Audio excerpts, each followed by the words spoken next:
Hey, y'all, gravity. Any day above ground, live it. Hope everybody's doing well. I just got some tacos in me, pause, and I feel better. I feel refreshed. I feel refreshed. We're gonna have fun with this one, family, because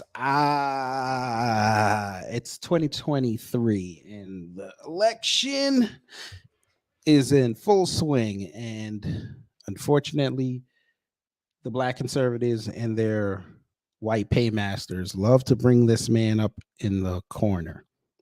Thomas Sowell.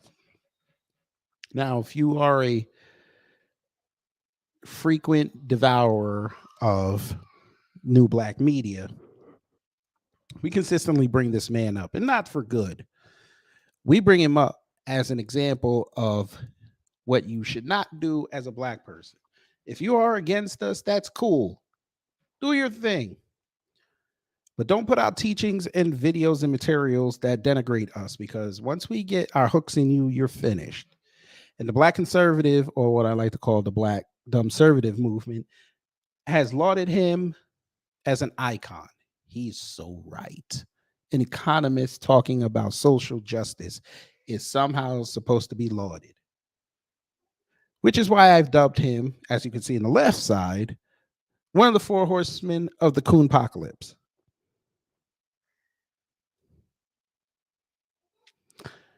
But we're going to start here, family, before we get into some of his teachings and what he said over the years about black folks. And we're going to see if he's right, wrong, or indifferent. Before we do that, let's see who we have in the building. M. Flournoy. Good afternoon. He said, we certainly need to have a family meeting concerning these so-called black intellectuals. Well, then, we can get that done. We'll see. Hello. He said he's just an economist. Charles Gibson, B1. Denise Gale, B1. Torian, B1. And Shamika Gray, B1. And for those who have not said anything yet, cool.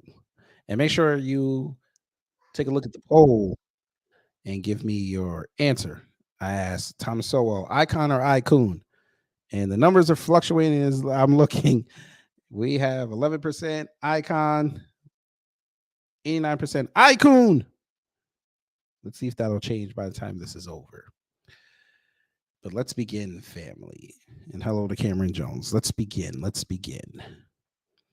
We're going to start on Quora or Quora, whatever they want to call it.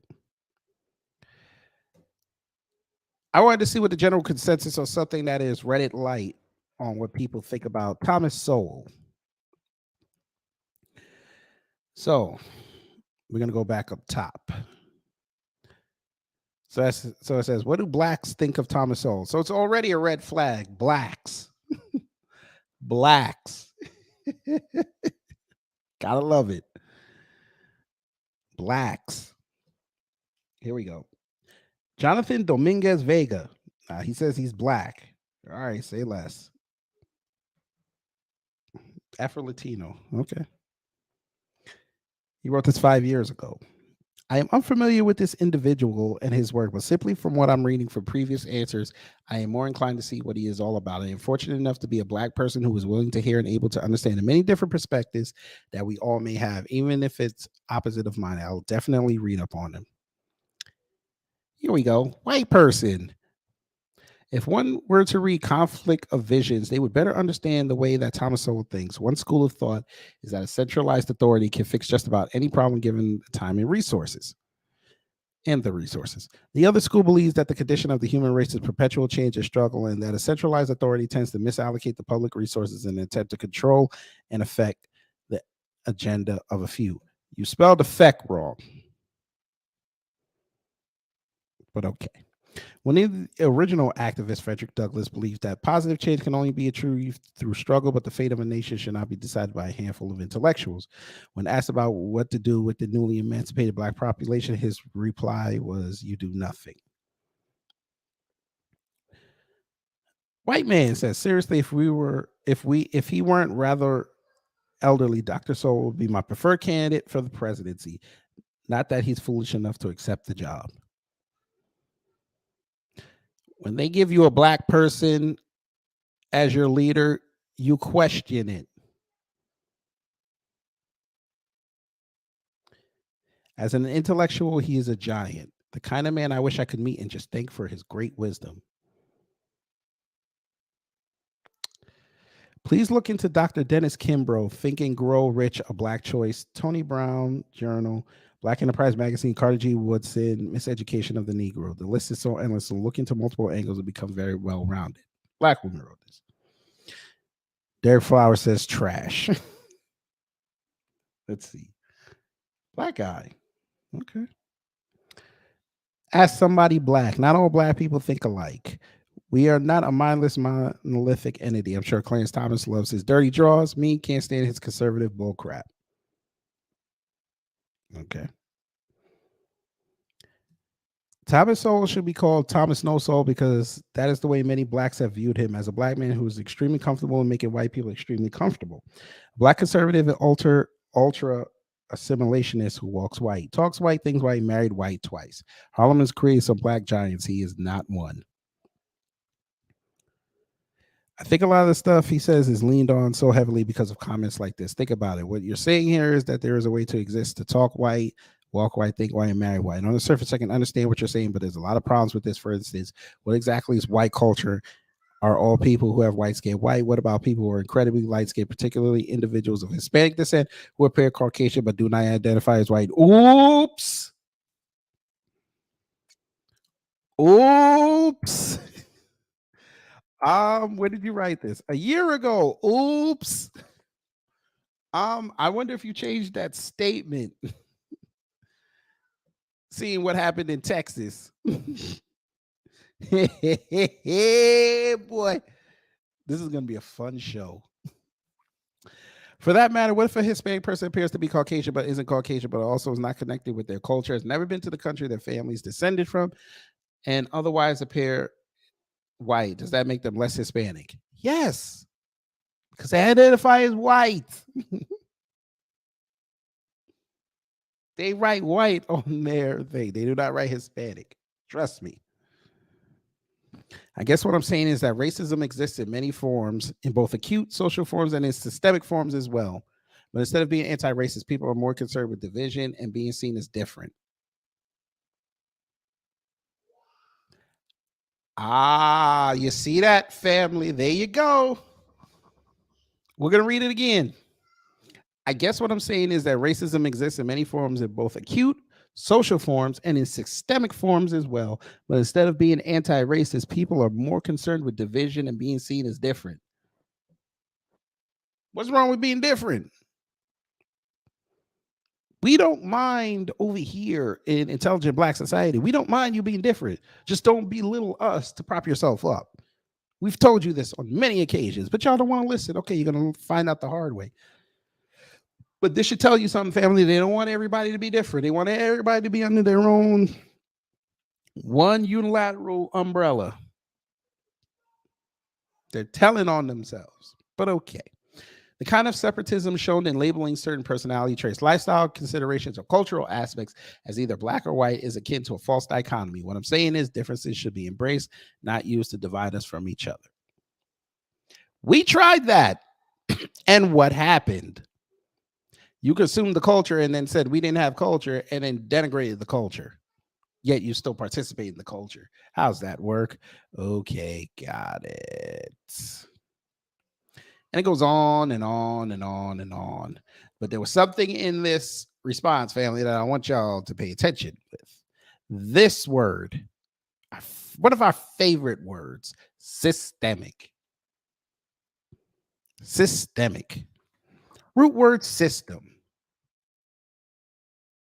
Let's look up what systemic means before we go forward. Systemic, an adjective of or relating to systems or system, relating to or affecting the entire body of an entire organism, relating to or affecting a particular body system, especially the nervous system. Okay.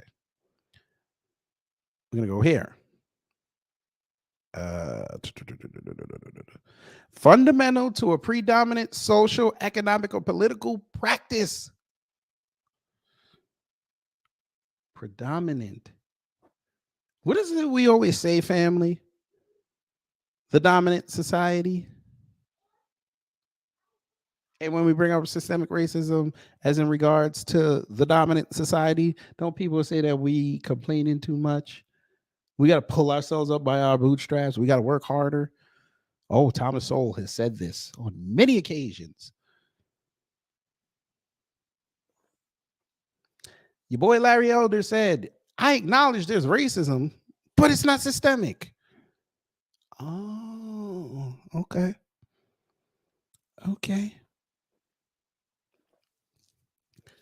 Okay. Let's begin, family. Where y'all want to start? Social justice? Let's start with social justice. Because Thomas Sowell, an economist, is going to tell us and educate us via Fox News about intellectual elites trying to take the role of parents.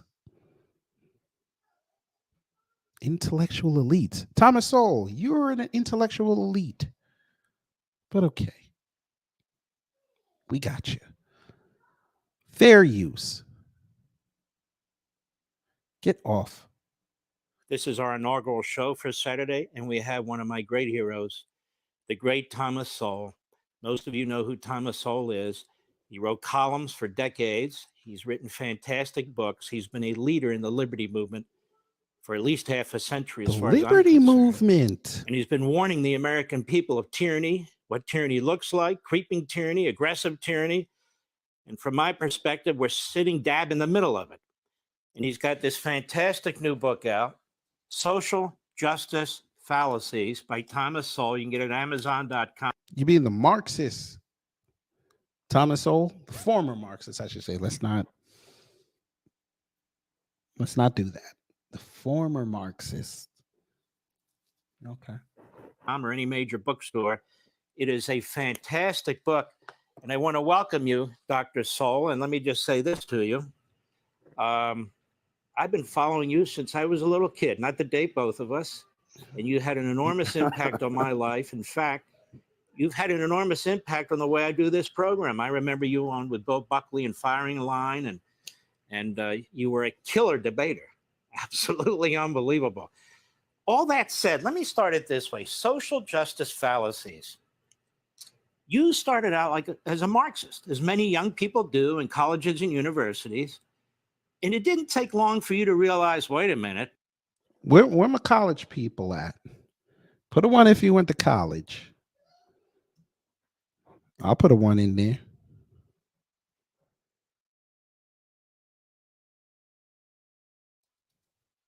When were we Marxists?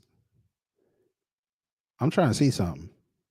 When were we Marxists? I don't remember this.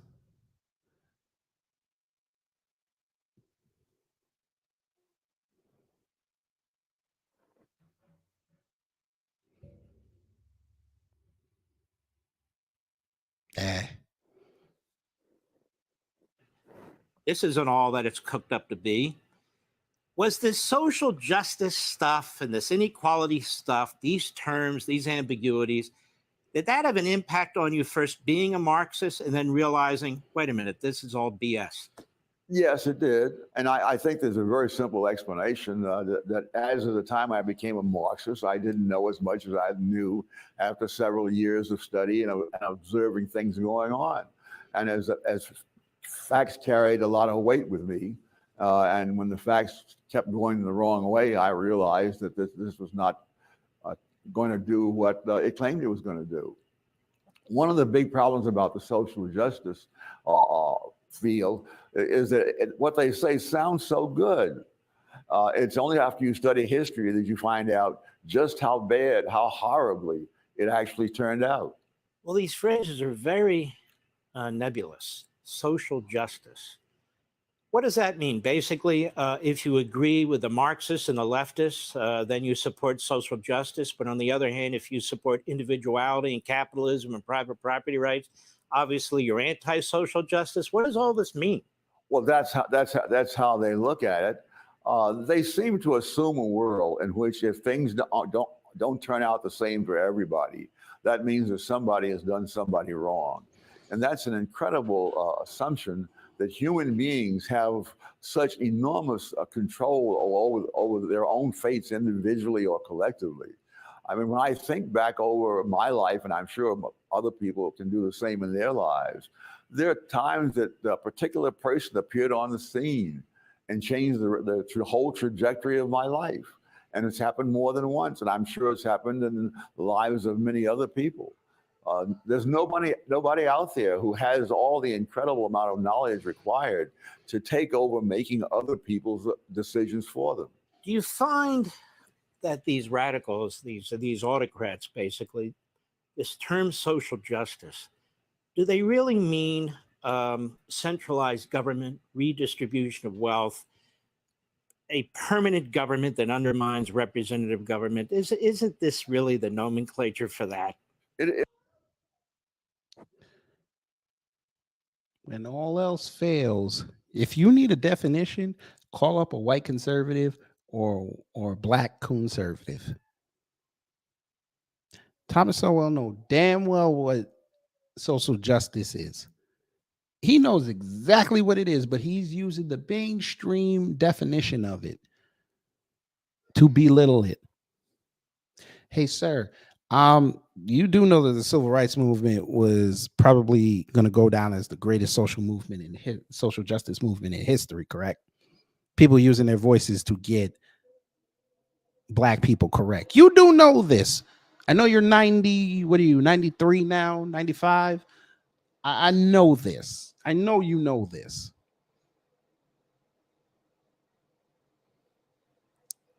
Sir, you have been around long enough to watch what they did to the move in Philly. You saw what they did to the Panthers. You saw what they did to the Bloods and the Crips.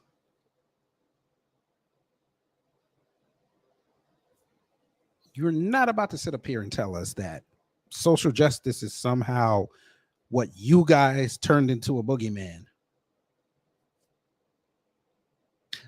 This Mark Levin is over here trying to make himself feel better at the expense of an aging Thomas Sowell. Now, I'm not caping for Thomas Sowell. I'm trying to tell y'all a story. This is why we rail against people who bring up Thomas Sowell. Thomas Sowell is not, I repeat, he is not someone you talk to about social problems.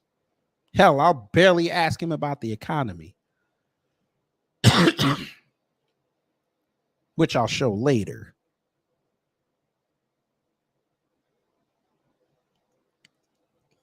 But okay, he's accepted. We understand this. He's accepted into the club. it is, and if you realize what enormously high opinions many of the intellectual elites have of themselves, you can see that what it boils down to is very intellectual people like themselves just simply preempting the decisions of other people in every aspect of their lives. One of the things that is astonishing to me now is that we're having this big debate about sex education in the schools. And to me, the question is, what qualifies the people who are pushing this stuff to take over the roles of parents? I can answer that. What qualifies them? You dumbasses. Yeah, you professors. And you teachers. Yeah, them. We can blame the parents all we want. That's an individual case. Let's talk about you teachers and you professors. Because all of a sudden now you guys have a problem with teachers and professors in 2023. You didn't have a problem with them in the 60s when they were talking about what they were talking about when it came to the Vietnam War and Korea and all that. You didn't have a problem then. Them hippie ass professors, y'all didn't have a problem with them then. The early nouveau blacks who showed up in academia in the 80s, 90s, and 2000s, and now we're reaping the bad fruit that they planted. all those decades ago. Let's blame that doctor who came out with that controversial but widely accepted study of, hey, parents, do not be authoritarians to your kids. Be their friend. Don't encourage homework and learning. Be their friend. Moms, be friends to your daughters. Dads, don't be so rough on your sons. And here we are in 2023. We got some of the softest motherfuckers on this planet because they never got told no as much as they got told yes. So these kids are coming out unbalanced. They don't understand how to process no. And the second they hear a no, they're going to go sue you. They're going to want to fight you. They're going to want to kill you. I shouldn't have said the K word. I'm just saying. So yes, Thomas Sowell, I blame you. I blame all the quote unquote intellectual elites like yourself because you churned out a new crop of conservatives who, again, have never been told no because a whole bunch of white people told them yes.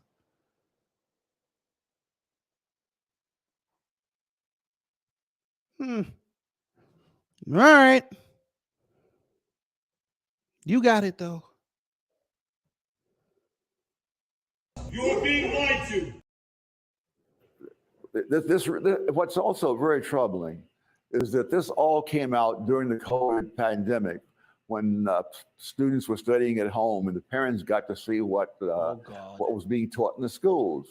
Now, it so happens that 30 years ago, I wrote a book called Inside American Education, in which all of this was laid out just exactly as it's happening now. You mean the book you wrote that you stole from the book you wrote that you stole the ideas from the real intellectuals like Dr. Francis Cresswell? Oh shit, I wasn't supposed to say that. I ain't supposed to say that. Damn. I wasn't supposed to say that. Yes, sir. You stole that that book's contents from the great scholars. Yes, you did. But of course, notice black conservatives. How come y'all love bringing up Thomas Sowell, but you never bring up Dr. Frances Cress Welsing? She was talking about all this in the 70s as well, when Thomas Sowell was out. I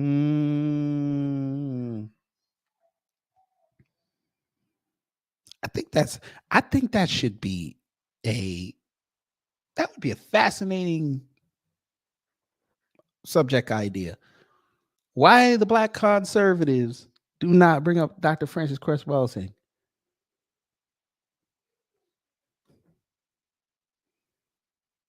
I'm not even really talking to the men on this one. I'm talking to you women. You bedwenches. Why don't you bring her up? Oh, because she's for her people. You don't bring her up because she's for her people. Goes against that. Torian, you haven't heard nothing yet. This is light compared to what I got. This is light.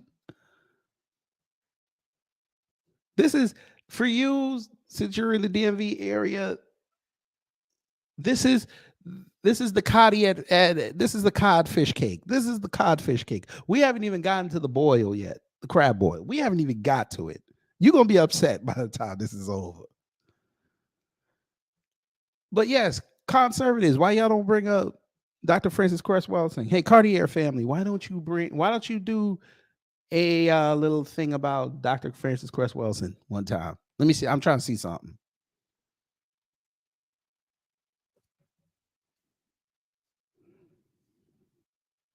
Dr. Ben, why I don't talk about him? Dr. John Henrik Clark. This Thomas Sowell is supposed to be this guy on social problems, even though he's the damn economist. But okay. But all right.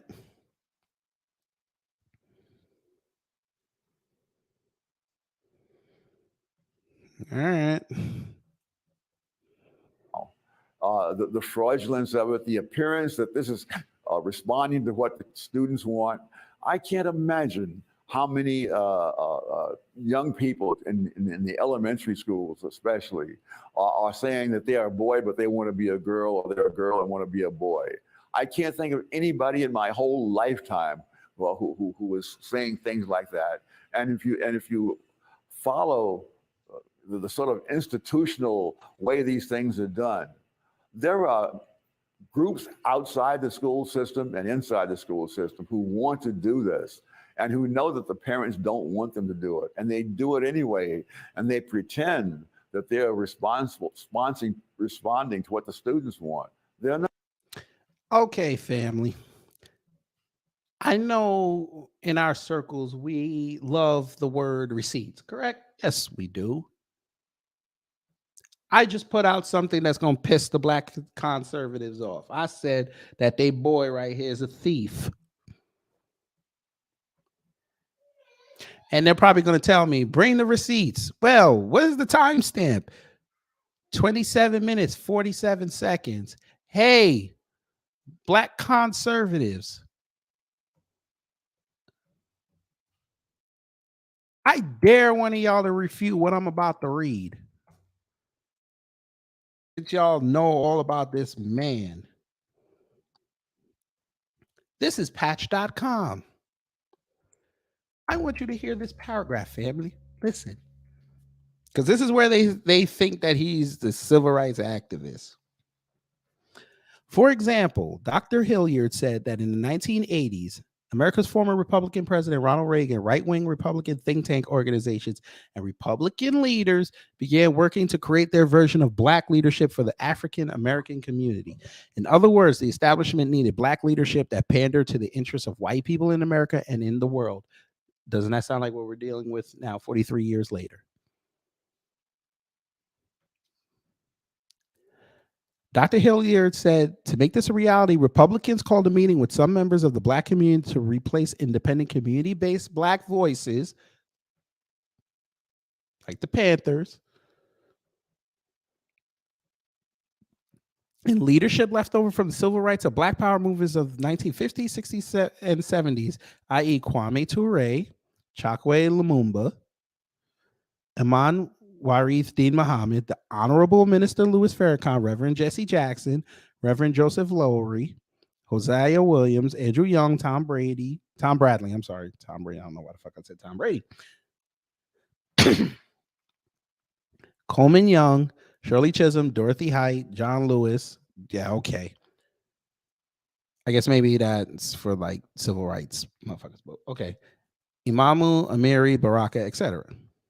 We can add other names like Dr. Francis Cress Welsing, Dr. Henry Clark. We can keep adding names.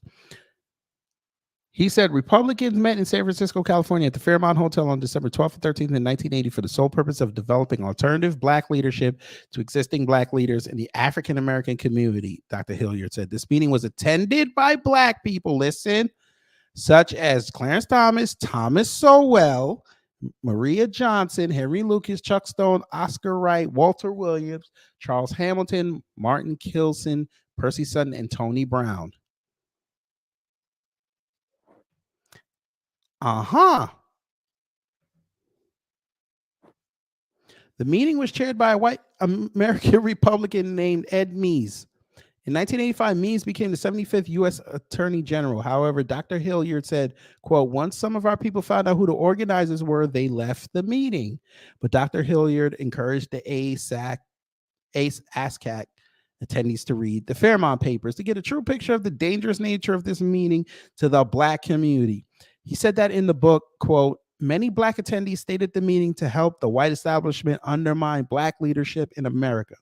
The Fairmont Papers is a 96-page book published in 1981 by white and black conservatives on alternative strategies to a revolutionary and progressive black agenda for empowering black people in the United States.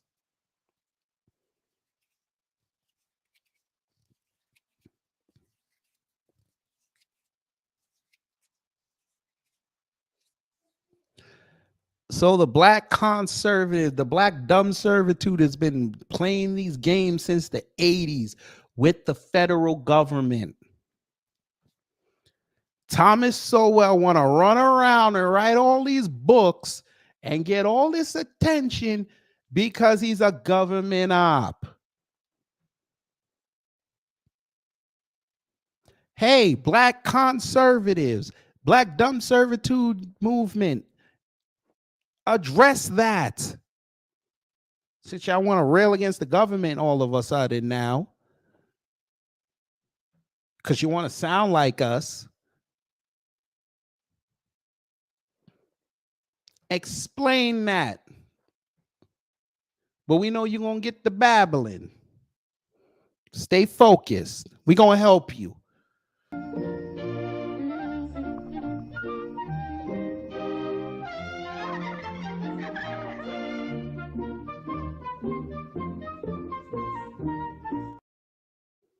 You bastards don't know nothing about no history.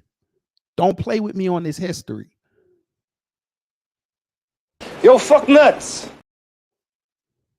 Come down front. We gonna help you. And when we done, we gonna shave your skin. We gonna shave your fur. That's what we gonna do for you. Nah, we bugging. We ain't gonna do that. Who cares?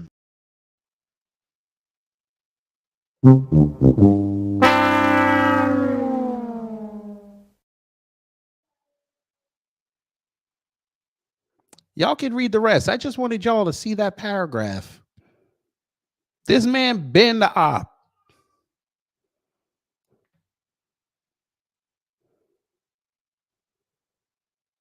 So for all the black conservatives talk about, oh, I want to see this country rise up where ain't no color. Yeah, there you go. Y'all want to talk about welfare so much and how it's destroyed the black community and black fatherlessness. Shout out to Larry, not my elder. There you go. One of your leading icons is a government op. Just like how y'all loved old Vivek like cake. And he was a government op. But we move on, family. We move on. We move on.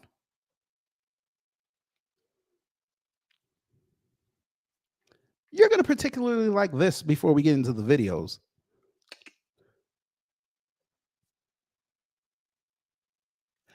Your meds. You know what? Before we do that, we actually are going to start off with a video. Before we do that, I just wanted you, I hope y'all saw the title of that article. Because we're going to start this. Did you know that Thomas Sowell got to talk to Congress? Yes, he did. Torian, you are out of line. And you're half correct. You're right. They wouldn't be able to recite the alphabet without singing it. I want y'all to be impressive. I want you to do it backwards. Lloyd Sky 9, hello. No, he has not hit the ground yet. Nightbot, yes. Shout out to the Nightbot. I think I blocked the Nightbot or it blocked me. One of them. I think we blocked each other. Fuck the Nightbot. Shout out to the Nightbot. Anyway, Denise, hello. I'm sorry, I'm getting off tangent. You're going to hear this. Torian, remember I said I was going to make you sick? You're going to be sick. Listen to this and look who he talked to. I ain't going to tell you who he talked to. Y'all see it on the bottom, but I ain't going to tell you who he talked to. This is going to be good. Fair use. For historical purposes. Somebody put the fair use in the chat. Please, so the witness can be heard. Deserves to be heard. My support for the nomination of Judge Robert Bork. This may be the most important Supreme Court nomination of our time, not simply because the present court is so closely divided, or even because Judge Bork is the most highly qualified nominee of this generation, but because this is an historic crossroads as regards the expanding power of judges, which is to say, the erosion of people's rights to govern themselves democratically. Gradually but steadily over the past 35 years, more and more decisions have been taken out of the hands of the American people and vested in courts. Those preoccupied with the merits or demerits of the specific issues raised in the cases involved pay little attention to the general drift away from accountable representative government. The ad hoc way many of these landmark cases of this era were based on legal principles improvised for the moment has meant that law itself has become more and more a matter of how judges happen to feel politically or socially about particular issues or particular litigants. No one has opposed these judicial trends more consistently or more ably than Robert H. Bork, first as a scholar and then as a judge. Mr. Bork has rejected the idea that judges should engage in heroic adventures in policymaking, as he calls it. The renunciation of power, he has said, is the morality of the jurist, not the assumption of power in the name of morality. What Mr. Bork has fought against consistently over the years has been, in his words, government by judges who are not applying the Constitution. The statistics thrown around recklessly as to how Judge Bork has allegedly voted against women X% of the time or for some other class of litigants Y% of the time are no more reliable than the definitions used by the special interest sources from which they come. Arbitrary definitions are no less arbitrary when they are expressed in numbers rather than words. Taking these box scores seriously reflects either a dangerously naive gullibility about statistics or an even more dangerously cynical view of the truth. The same kind of box score approach has been used against Judge Bork in the racial area, except that all the things Mr. Bork has done to advance the civil rights of blacks and Asians are either ignored or played down, while every legal question he has raised about any portion of any civil rights law or court decision has been automatically defined by his critics as being anti-civil rights or anti-black. Obviously, I wouldn't be here if I believed any of that. Civil rights need to be understood not simply as a special benefit to minorities, but as something essential to everyone. Civil rights define a civilized and humane society. State-imposed discrimination was central to the racial oppression of blacks during the Jim Crow era in the South. Judge Bork opposed this central focus of racial discrimination, from Brown v. Board in the 1950s to Washington v. Davis in the 1970s to his work on the Court of Appeals in the 1980s. His criticisms of particular parts of particular laws and court decisions have often been in terms of the extension of constitutional rules from the government to private individuals and non-governmental organizations. These serious legal questions are by no means confined to Judge Bork. The law journals and law books have been full of controversies for decades over so-called state action. It was precisely this principle which many raised in the restrictive covenant cases, which are not simply cases about whether you are for or against housing discrimination. Demagoguery on this point is especially uncalled for, since no one, as far as I've been able to tell, has ever seriously advanced any evidence that Shelley v. Kramer or Reitman versus Mulkey made any discernible difference in racial housing patterns. The question is whether political symbolism was enough reason to justify trying to make the Constitution say something that it did not say. In our preoccupation with specific issues and specific groups, it is easy to forget that all groups stand to lose as Americans when the law is undermined as judicial activism surrounds all laws with a large and growing penumbra of uncertainty. You want to summarize? I think I have 10 minutes, was it? I have about another minute. Fine.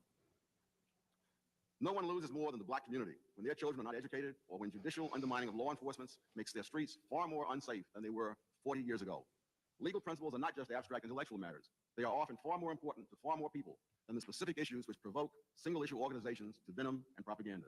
If more people will look beyond this propaganda to the enduring principles which should guide the law of the nation, I am sure that more will support the nomination of Robert Bork to the Supreme Court. I don't think that judicial activism has been beneficial to minorities. One of the reasons is what I've mentioned earlier, that it's extremely hard for kids in many ghettos to get a decent education today. Let's say as decent an education as I got in Senator Harlem 40 years ago, because the disruption is so much greater today, and there's so little you can do about it. If you expel more black males from some schools than you expel Asian females, that becomes a court case. You have the American Civil Liberties Union intervening in these places. There were students, there were parents actually, parading, I believe, in Chicago with signs saying American Civil Liberties Union cheap out because they wanted their kids to get educated. That couldn't be done if you're going to have to due process every disruptive student. I think one of the great handicaps that blacks and other minorities face across the country is that they are systematically mismatched with universities in the admissions process. That is, if Harvard feels that it must have X% of blacks, and if the pool is such that they can't get X% of blacks at the same level as the rest of the Harvard students, they're going to take those blacks who would have succeeded in some state university and bring them to Harvard, where many of them will fail. Or MIT is a better example. So the average black student at MIT is in the bottom 10% of MIT students in math. But he is in the top 90% of all American students in math because MIT students are so phenomenal in mathematics. Something like 1/4 of all the black students going to MIT do not graduate. You're talking about a pool of people who score at the 90th percentile in math, whom you are artificially turning into failures by mismatching them with the school. The problem is not whether you believe the school segregation should have ended. I believe it should have ended long before. George Bork believed it should have ended long before. What he and what I have objected to are the principles used in that decision, because those principles take on a life of their own, and they come back to haunt you in other areas. Obviously, this old phrase, the hard cases make bad law, derived from that fact. You dream up a principle to reach this result, and then the principle has a life of its own. So the principle of desegregating the No, schools. that wasn't the principle. The principle was the reason that they picked for it. Well, that's all I'm saying. Okay, the reasons they picked, Yes. desegregating the schools, you and Judge Bork agree were the wrong principles, and they should have not. So the court shouldn't have done that. No, Let's the court say- should have done it. Oh, okay. Both of us have said the court should have done it. I see. And in my case, I think in his case, the court should have done it a lot sooner. How? They should have ruled that it wasn't equal protection of the law, because nobody in his right mind believes that there was equal protection of the law in the Jim Crow era of these schools. I'm just trying to figure out what you're saying. then you see, this is what bothers me. People are talking about how judges should be sensitive to this particular group or that particular group. And if that means anything, if it means he's applying the law differently, that's precisely how blacks were held down for generations in the South. So by literacy applying the law differently. So literacy tests, as long as they were equally applied, are all right. Sure.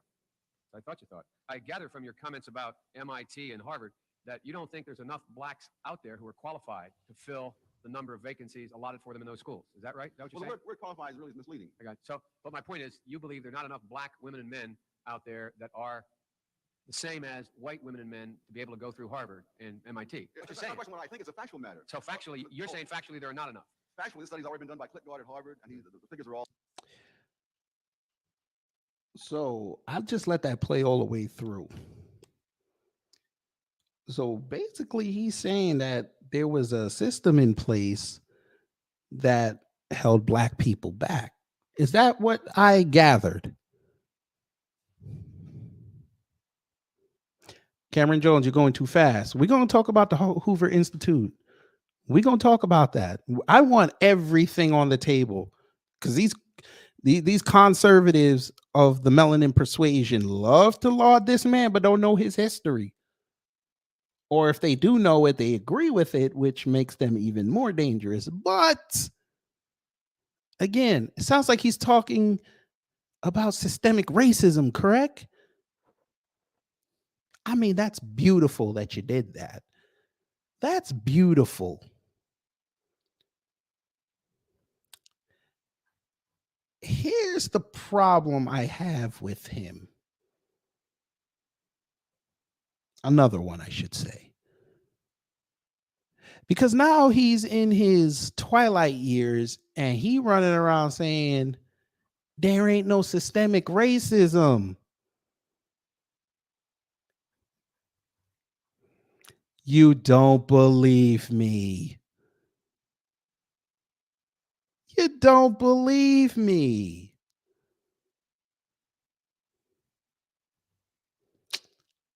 I figured you didn't. This is not for y'all in the chat. This is for the conservative movement that's going to come find this video because I had his name in it.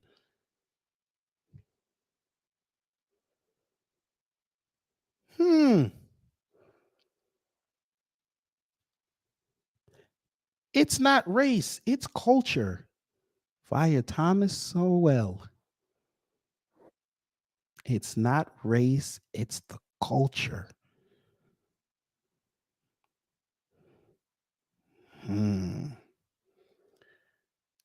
Okay, let's look at what he said here. This might be fascinating. This is from his book, Black Rednecks and White Liberals. Here we go. Y'all gonna love this. You ready? Sowell explodes a whole lot of common narratives in that book, but most notably, he makes the case, which this pair of videos captures the essence of, that quote unquote black culture is by no means wholly a product of slavery and segregation. In fact, Sowell says and passes along scholarship to document it that what we know as ghetto culture today isn't racially derived at all. It's a fascinating case. Sowell says, in fact, that quote unquote black culture comes from Southern white culture, which comes from the rural, underdeveloped areas of Southwestern Great Britain, where most poor Southern whites immigrated from.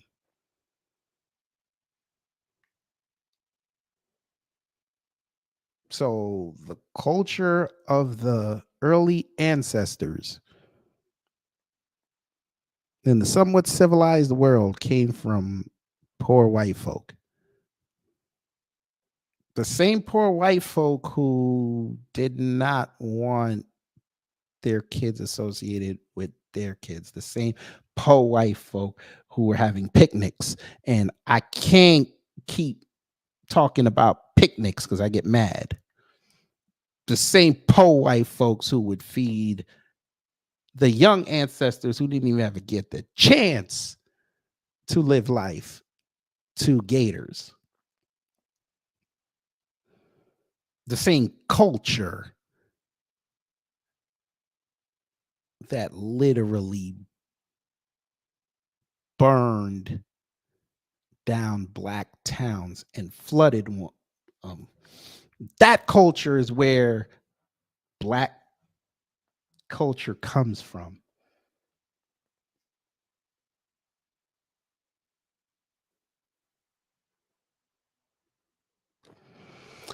Well, Lloyd's got 9.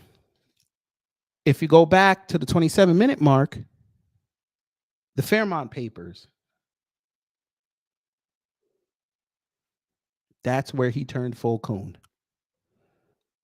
Now, mind you, remember, these ops, they couldn't just come out back in the day and just go full op. You couldn't do that.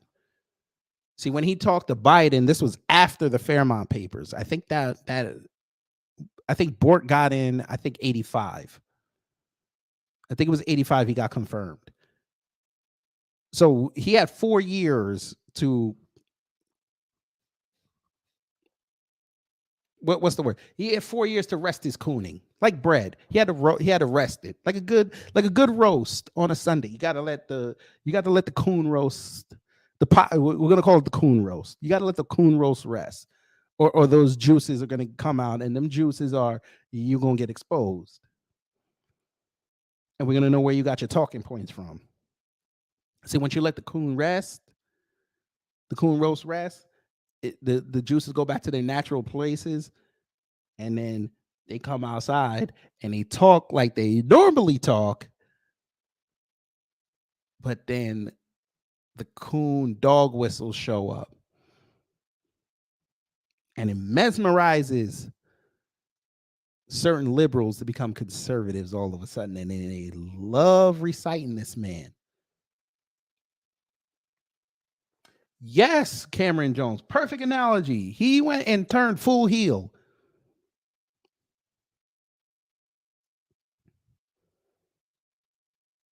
He pulled a Shawn Michaels and super kicked Mario Jannetty and threw him through the glass.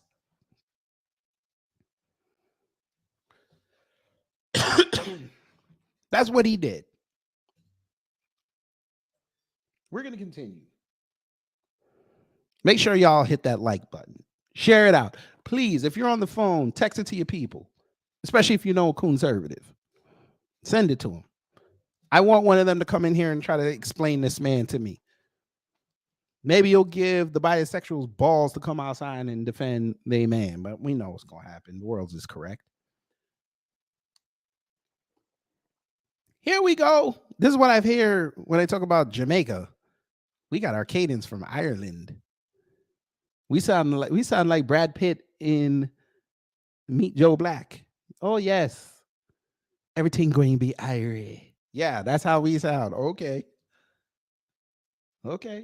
Speech patterns and language, personality traits, economic and moral behavior, and other things we now commonly associate with urban blacks are exceptionally similar to those observed in Southern whites, particularly poor Southern whites before the Civil War. How do you know that? Oh, so Ebonics was around before the Civil War. I did not know this. I'm learning something. Family, are you learning something? You better make sure you hit that like. We just learned something new. Ebonics was around before the Civil War. Ebonics. We learned something new. And we're talking about modern Ebonics. Well, all right. And those same things were observed in the early and mid 20th century when those poor Southern whites migrated to large cities in the North. Interestingly enough, to endure discrimination by Northerners who weren't accepting of the typical rowdy and often lawless behavior of hillbillies and other Southern white migrants. Migrants, you said. Migrants. We're going to learn what migrant means today, family. We're going to learn a lot today. What does migrant mean? An itinerant worker who travels from one area to another in search of work. That's what them fools ain't doing at the borders. They're not looking for work. They're looking for handouts. A person who leaves one country to settle permanently in another. An immigrant. An imported migrant. But for this discussion, we'll use the second one. An itinerant worker who travels from one area to another in search of work.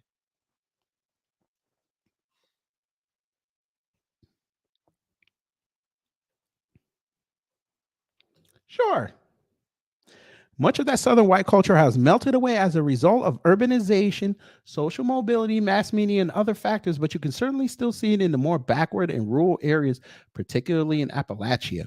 It's commonly quite striking how similar you'll find the culture of poor urban blacks and poor rural whites to be.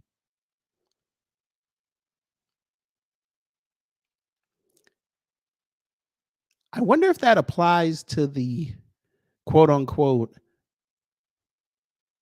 urbanized whites and urbanized blacks. Here we go.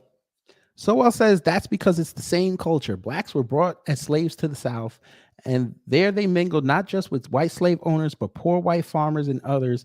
As those slaves weren't imported in the typical way immigrants are, families and clans didn't immigrate. They were caught, sold into slavery, and brought to America mostly as individuals. They really didn't bring all that much African culture with them.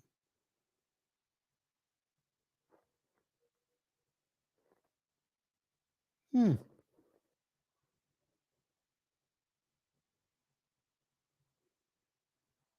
Instead, they inherited the culture of poor white people. That's why most Afrocentric culture adoptions in the black community are often so forced and contrived.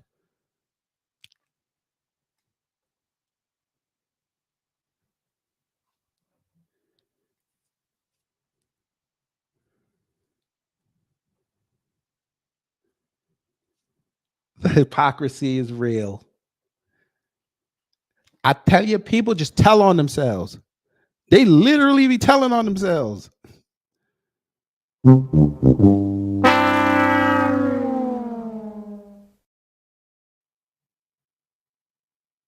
Afrocentric cultural adoptions in the black community are often so forced and contrived. You mean like the black conservative movement? Forced and contrived? Y'all force black conservatism on us every day, all day. Again, this ain't for all because there's actually a few I like because they don't try to force it down your throat. They just talk from a common sense approach. I like that. But most of them, hell no. We saw it in 2018 and 2019 with that Young Black Leadership Summit. I gave the Coonstress her credit. She actually brought black people to Trump. I gave her credit. But we might have to deal with them coons in maybe 5 to 10 years. New coons. Family, we have coons that are dropping out of college to ride this black conservative gravy train that's going to end on November 5th, 2024. So now we're going to have radicalized dumb coons. We in trouble. We in trouble. We got all these tribes after us. Boy, we in trouble.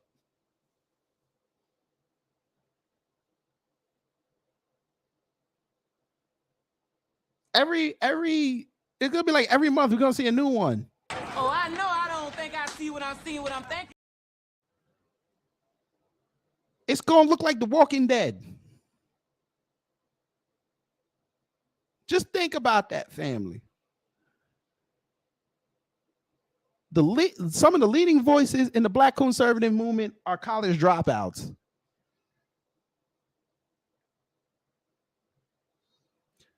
Some voices in the black conservative movement have no stats on ESPN. They are hiding, some of them are hiding where their people from. We ask these questions, they don't put it out there. I thought the differences were supposed to highlight how nice and how great you are. We just have a simple question for you. Where's your family from? Why can't you just answer that? Where's your people from? So we know how to deal with you.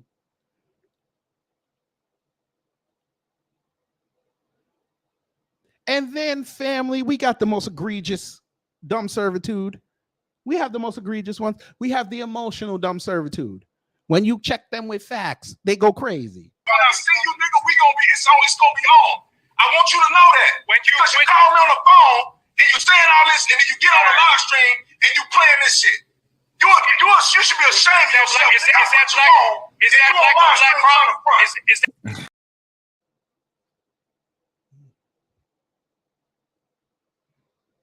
Continuing. Kwanzaa, for example, is an African. It was invented in Los Angeles in 1960s. Kente cloth was a rediscovery by Black Americans of a cultural marker, which was an invention of the Asante Kingdom of West Africa, the very kingdom which served as the procurement and sales agent for the transatlantic slave trade. It is also quite interesting to talk to immigrants from Africa about their impressions of the Black community. Listen to this. What you'll find very often is a certain detachment and disdain for the ghetto culture. Bullshit. Bullshit. I gotta find a clip for that. Bullshit. They have a disdain for the culture. You sure about that? It's Rizzo, baby. Got me fucked up. They have a disdain for it. You sure about that? Okay. We'll go with your assertion, sir. When did you say this? Last year. Okay. So we already know you're wrong. But okay, we're going to go with your assertion. We're going to be nice here. This is Intelligent Black Society. We're going to let you talk. What you'll find very often is a certain detachment and disdain for the ghetto culture. Nigerian immigrant families, here we go, for example, earn on an average a better income even than whites do in America. Scam culture. Sorry, damn, I shouldn't have did that. That was out of line. That was out of line. Boo this man! I gotta give myself that. That was wrong. I shouldn't bring up the Nigerian nurses that got caught in them 3 states again. I shouldn't bring that up. That's out of line.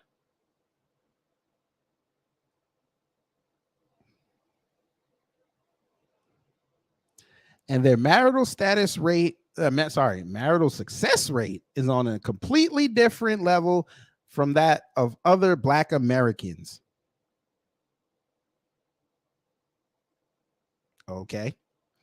Their experience gives the lie to the explanation offered by the critical race theory. Here we go. Critical race theory crowd. We know what that means by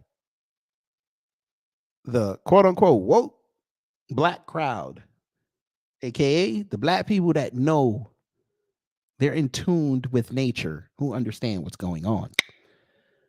That 400 years of slavery and oppression have mutilated the Black community and driven it into misery, when in fact the source of that misery was a dysfunctional white culture of the lousy parts of Great Britain, which was imprinted on Black America during and following slavery.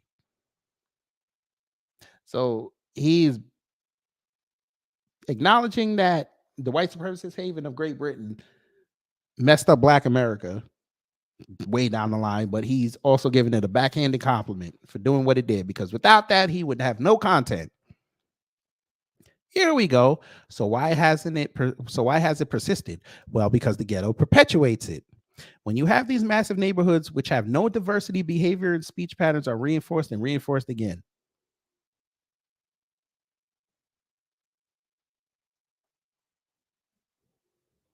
Does that count for Owsley County, Kentucky? I'm just trying to figure something out here, because that's a ghetto. That's the most welfare-ridden ghetto in the country. I'm just saying.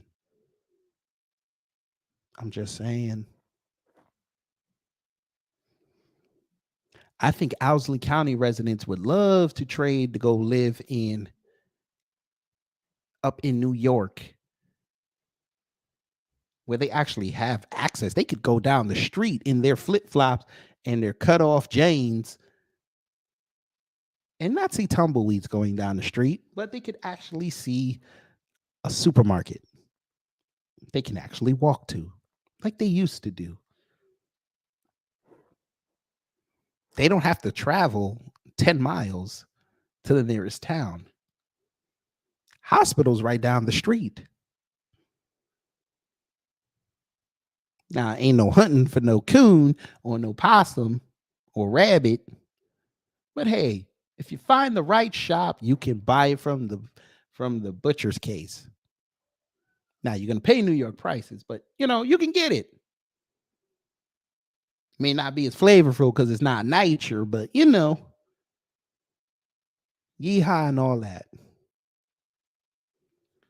Okay.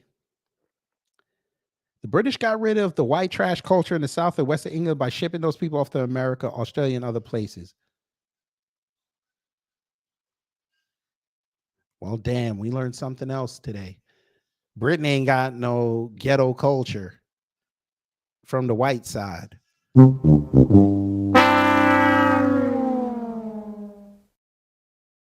Must be nice. I can't read no more. I can't read no more. Let's go back to this. Thomas Sowell. He said this in 2020. Idea of systemic racism, a lie that has no meaning and is reminiscent of N-word propaganda. There's no systemic racism. Sir, you just sat in front of Biden and said that there was racism. You actually articulated for Biden what systemic racism looks like. Now, all of a sudden in 2020, there's no systemic racism. Now I see why Larry Elder's your best friend. I see that. But let's read. Let's hear what he said. Economist Thomas Sowell expressed the belief that the term systemic racism has no meaning and that it reminds him of N-word Germany. Let's see. Quote, it really has no meaning that can be specified and tested in the ways that one tests hypothesis, he said, adding that the phrase's currency is reminiscent of N-word propaganda tactics. You know what? We're going to say, instead of saying the N-word, we're going to say Izan.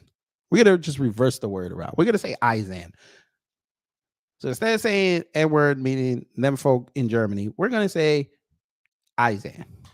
Propaganda tactics, and that people accept the lie after it's repeated long enough and loud enough. This man actually had the shriveled up intellect to say this to the Washington Examiner in front of a white man.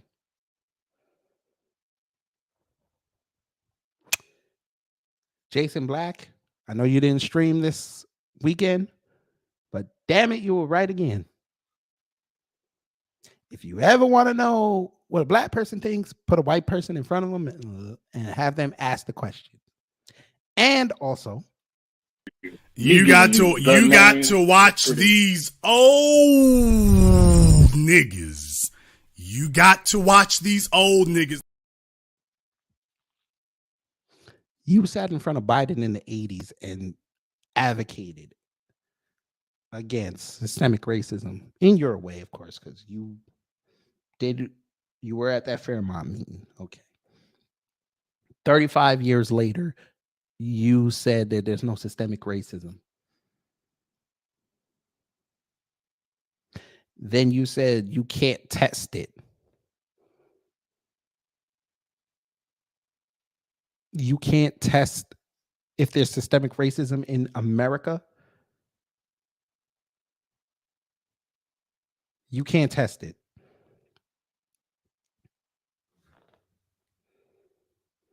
Sir, before you had this interview, a black man named George Floyd showed the whole world there's systemic racism in this country.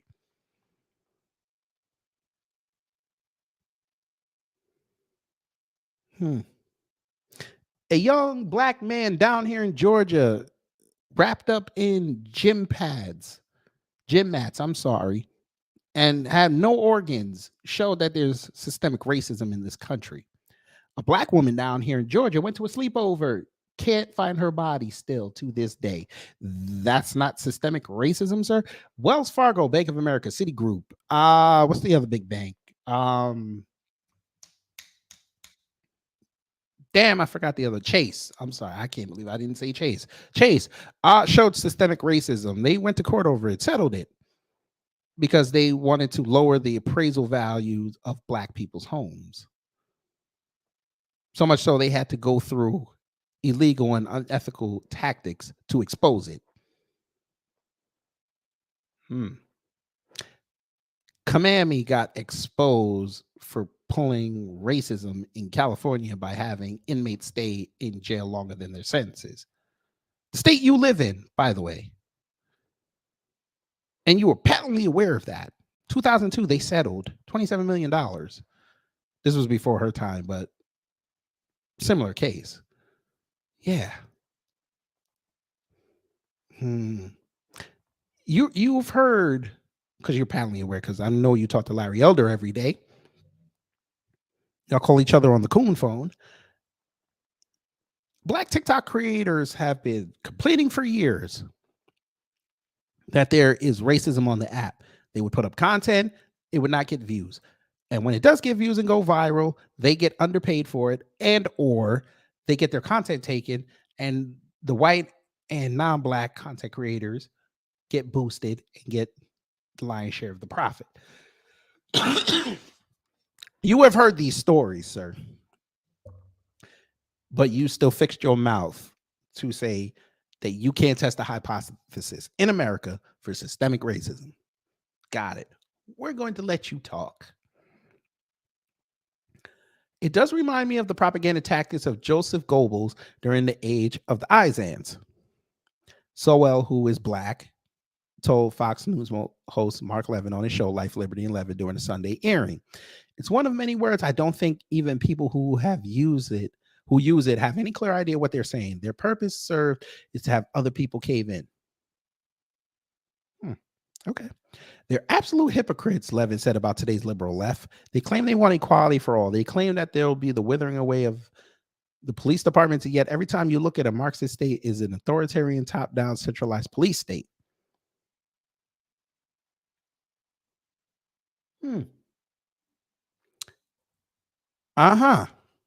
me blow this up for y'all. I just want y'all to see that he said that. I'm not making this up. He said it. Mark Levin said it. An authoritarian, top-down, centralized police state. Okay, good. Can we say that about Israel? Oops. Not supposed to say that. Not that country. Not supposed to say that. But okay. Yeah. Authoritarian, top-down, centralized police state. You mean like this country? Yes. This country is. NYPD, very notorious. Authoritarian, top-down, centralized police state. Oh, yes. New York City and New York State, police state. They don't want to tell you that. That's fine. You're not going to go there. Let's go to, I don't know, California. Yes, California. Yes. Authoritarian, top-down, centralized police state, LAPD, notorious around the world for what they do. But okay, you're right. That's two liberal states. I should mention Illinois, but we know once you say Chicago, I'm going to get yelled at by my folk. I don't want to get yelled at by the folk. So we're going to do this. Florida, red state haven, authoritarian, top-down, centralized police state. Oh, yes. How many black people have been deleted by the police in Florida? Let's talk. Thomas Sowell. Why didn't you mention Florida? Hey, Mark Levin, why didn't you mention Florida? Huh? Oh, we can go there. Am I allowed to go there, family? I think I'm allowed to go there. Let's go. We're going to go to another centralized, authoritarian, top-down police state. Let's talk about it. Starts with a K. It's called Kentucky. Oh, yeah. One of the most famous cases that will go down in history. Breonna Taylor.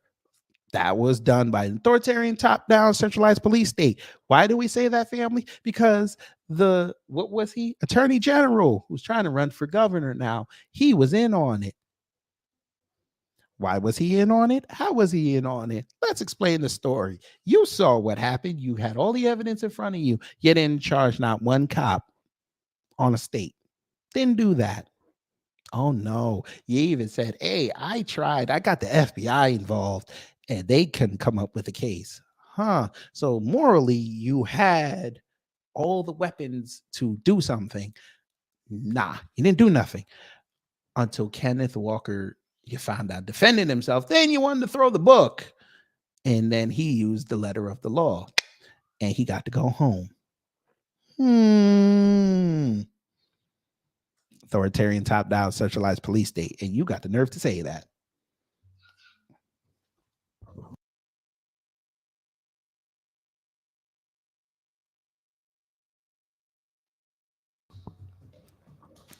Kids.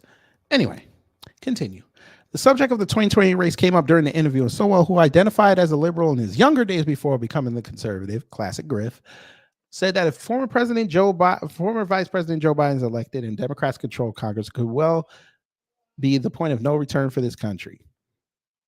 I think we're way past that, but okay. Famed economist also discussed his new book on charter schools. We don't care about that. And that's his history.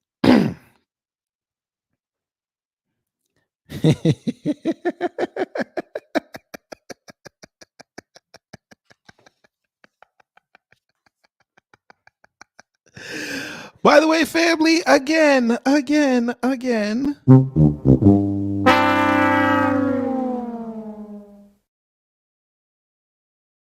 Sowell's appearance on Levin's show comes as prominent black voices across the country, including Carol Swain, which I've cooked, Marcellus Wiley, Niger Innes, Jason Whitlock, a prominent black voice, okay, and Leo Terrell have criticized the Marxist beliefs of Black Lives Matter, which the co-founder of the organization openly admitted.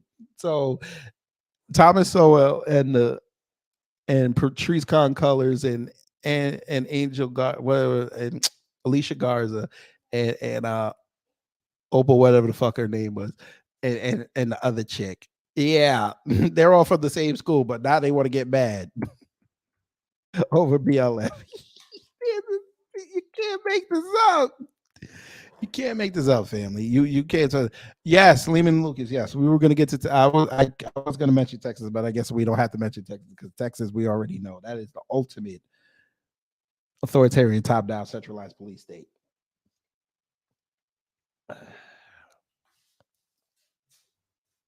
Jason Whitlock.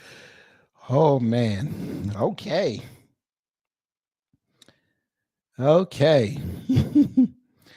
Here we go. Hey, who wants to hear about Thomas Sowell and slavery and its lingering effects? Oh, it must be nice to be a con artist, boy. I tell you, I should have grifted. But I got integrity. This is the Hoover Institution. Yes, Cameron Jones. I told you we were going to get to the Hoover Institution. Oh, boy. Fair use again as an ugly white man. God, dog. He look like he just tell you no at the bank. You don't need you go withdraw your own damn money. He just meet you at the door and tell you no. Effects of slavery, close quote. Oh, yeah. And here's Tom Sowell. Quote, if we He called him Tom. The world is going. And folk, them white people lost their mind. We know Uncle Tom was the hero, but we know Tom is a slur. We know he called him Tom. Oh, God, no. wanted to be serious about evidence, we might compare where blacks stood 100 years after the end of slavery with where they stood after 30 years of the liberal welfare state. In other words, we could compare hard evidence on the legacy of slavery with hard evidence on the legacy of liberals. Now you see where Larry Elder gets his talking points from. Why do you think he kept bringing up to the Breakfast Club and Higher Learning about the welfare state? Because that's all they can talk about.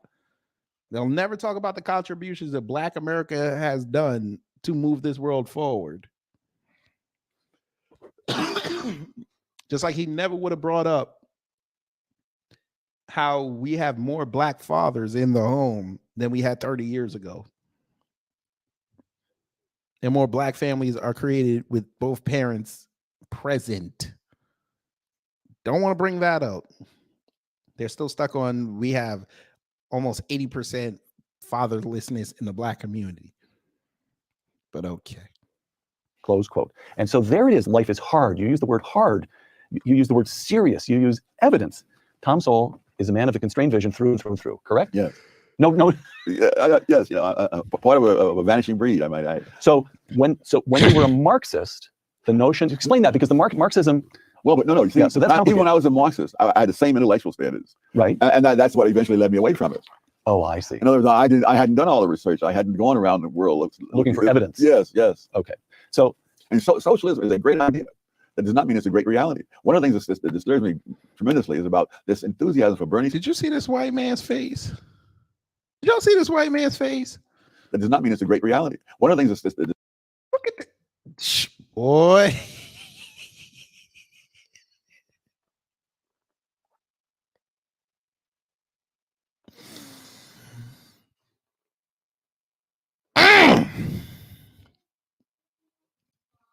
disturbs me tremendously is about this enthusiasm for Bernie Sanders and socialism at a time when people are literally starving in Venezuela, an oil-rich country. You know, and they're breaking into grocery stores to try to get food, and they're fleeing to neighboring countries, most of which are not all that prosperous themselves. But at least you don't starve to death in them, and none of that makes a bit of difference. I don't think most of these people who are out there cheering for Bernie Sanders have given a thought to Venezuela. To the evidence. That's right. To the evidence. Yeah. All right. Which brings us to something that you refer to in a number of columns as the retrogression, the experience of African Americans in this country. Economic progress. I'm quoting you. Despite the grand myth that Black economic progress began or accelerated with the passage of the civil rights laws and the war on poverty programs of the 1960s, the fact is that the poverty rate among Blacks fell from 87% in 1940 to 47% in 1960. But over the next 20 years, the poverty rate among Blacks fell another 18 percentage points. This was just the continuation of a previous economic trend, but at a slower rate of progress. It was not some grand deliverance, close quote.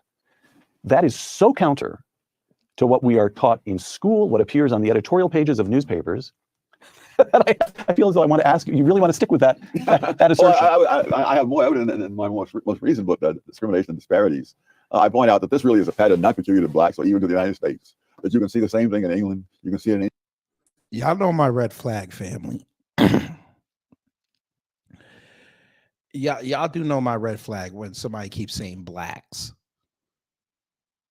I get that he's old and he comes from that tree where they would just say Blacks, they wouldn't say Black people. That burns me up. I hate when somebody says Blacks.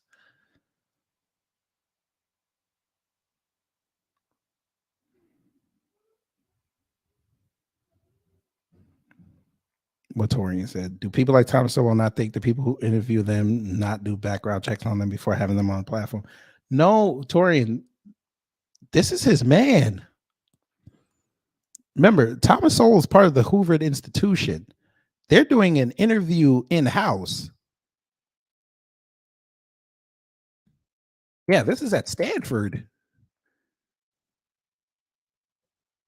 So this is like, the only thing that's missing from here is the audience. That's the only thing.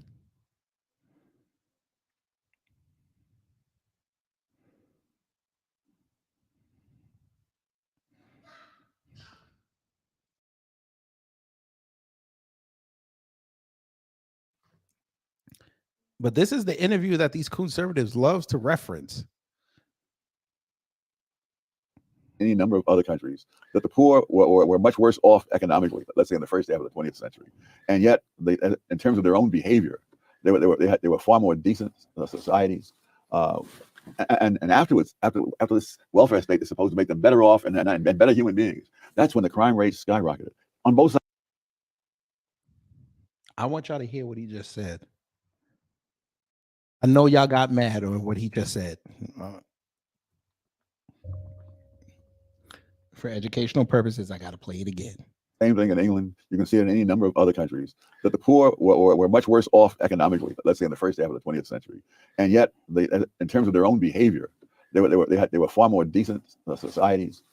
And afterwards, after this welfare state is supposed to make them better off. Sir, but you said in that article that we supposedly got the urban black culture from poor whites. You didn't say in there that that was bad. Maybe I missed it. Because you just said that they were decent people. So if we got that culture from them, wouldn't we be considered decent people? No, of course we're decent people. But y'all back then were calling the ancestors and the predecessors, y'all were calling them demons and criminals. You still do it today, actually. But back then, they were lower. They were lower of the low. What?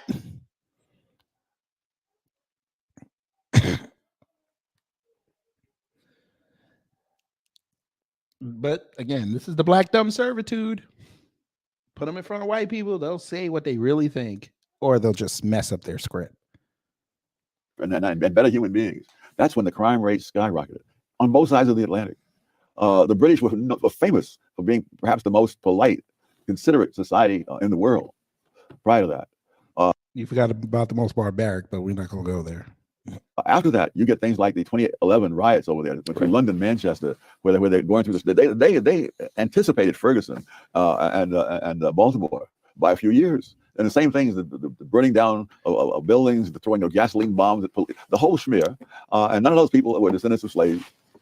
So that poor people were doing, if the lesson of the 20th century is something like poor people, including. They can't even keep these.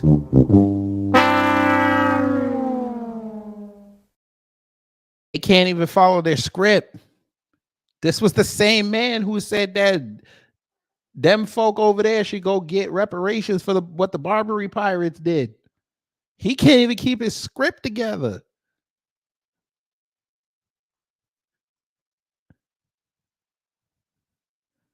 The British were the most polite. When did this happen? They were over there massacring folk. What are you talking about? Oh, so now we're just gonna reimagine British history? The British Navy, the most feared navy on earth at one point, they were dropping family, they were blasting trade ships because they didn't have the right flag. Are you serious? They invented Jack the Ripper, one of the most notorious serial killers in history.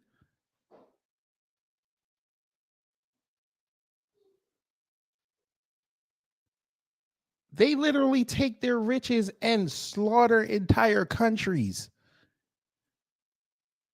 But now want to act brand new because the Wagner Group in Russia is doing the same thing. My massacre is good, yours is bad. Just like what Jonathan said in my last stream.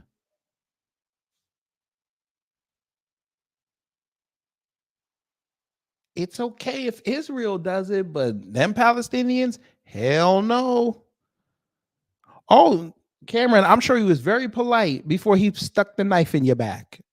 I'm sure he was like, good eye, mate. Well, that's Australian. What's up, bruv?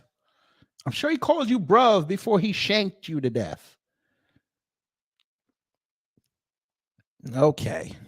Now the British are polite. But we supposedly got the culture for them. Black people are very polite. We just don't go for the extra stuff. But okay. In this country, African Americans were improving their lot and leading fundamentally decent lives until the government decided to help them. Yeah, yes. That's a fair statement. Well, they're better off economically because of what's been given. Right. But of course, when you have the crime rate, I mean, I got the first inkling of this some years back when I was at some school in Harlem doing some research. And I looked out the window and I mentioned in passing that when I was a little kid, I used to walk my dog in that park, and looks of horror came over the students' faces. Nobody in his right mind would have a child going to that park, walking a dog or not. The principal was warning these students not to cross this park, which is about a block and a half wide, even in groups of 6. When I tell them about how in these hot summer nights I would sleep out on the fire escapes in Harlem, they looked at me like I was a man from Mars. People were doing that all over New York. They were doing it in Philadelphia, Washington, wherever I've known people. That was a common thing for poor people. We didn't have the money for air conditioning. Right. You slept out on the fire escape or in the parks. Where Walter grew up in Walter Williams grew up in a housing project in Philadelphia. He was saying on the hot summer nights, the people would be in this project have little balconies. They'd sleep out on the balconies, and the ones on the first floor who didn't have balconies would sleep out in the yard. And that there were old men who you could see sit on a hot summer night, sitting outdoors into the wee hours playing cards or checkers or whatever. It was a different world. It was a safe world. And it was infinitely safer. Now, what about family structure, Tom? Again, I'm quoting you. Most black children were being raised in 2. Oh, this guy, man. Woo.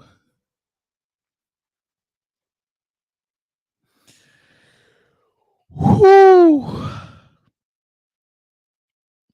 I was just reading something, family. I think you guys would kind of get a kick out of this.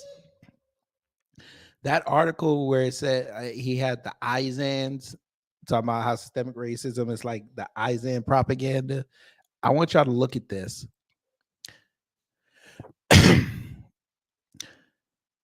So David said, I want to read to you something that a currently very popular actress by the name of Brie Larson said at a recent award show. She stated that, quote, USC Edinburgh's Inclusive Initiative released findings that 67% of top critics reviewing the 100 highest grossing movies in 2017 were white males. Less than a quarter were white women. Less than 10% were underrepresented men. Only 2.5% of those top critics were women of color. Now, you're probably thinking right now doesn't represent the country I live in. That's true. And it goes on and on and on.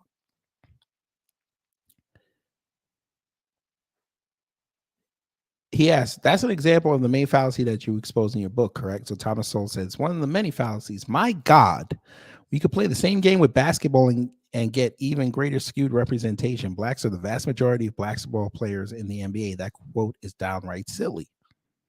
What's become so frustrating to me over the years is people who assume that if people or events are not evenly represented, then there's some deviation from the norm. But you can read through reams of what scholars have written and find that nowhere is this norm to be found. You can read people like Gradell, and others who have studied internationally various cultural events, and they say again and again that nowhere do they find a distribution of people who is representative of the population of the larger society. So people like Larson are taking something that no one can find and making it a norm, the deviations from which should cause the government to intervene to correct this supposedly rare thing.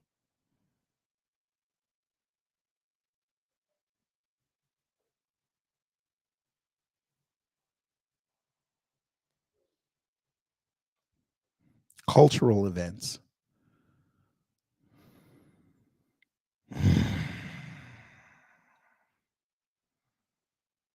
Mm-hmm.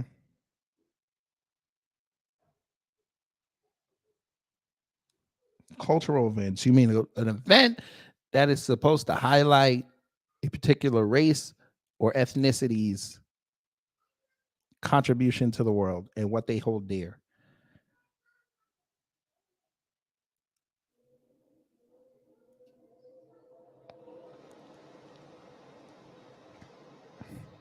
Okay.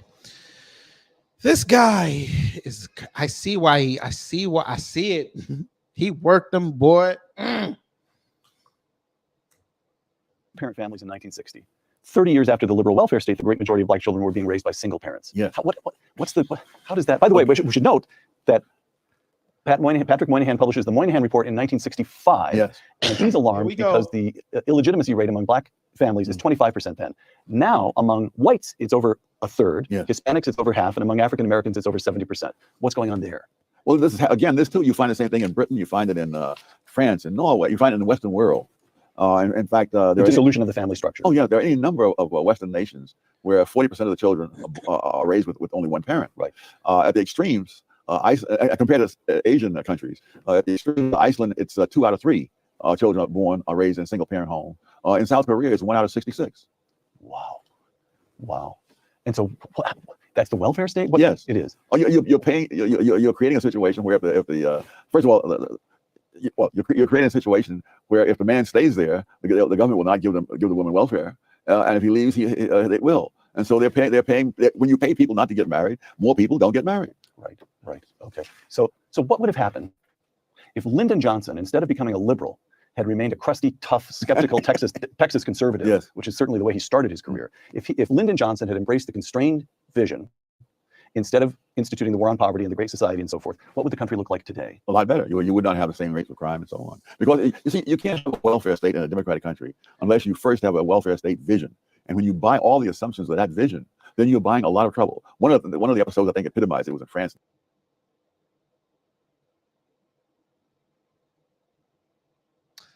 Y'all's Donna Brazil said that Lyndon B. Johnson was the greatest president of her lifetime. What? Oh, good God. So now we're going to take Lyndon B. Johnson and idolize him. Got it. I don't even think white people do this. No medicine There'd be no mayonnaise, no medicine. There'd be no mayonnaise, no medicine. There'd be no mayonnaise, no medicine. There'd be no mayonnaise. Damn. Damn.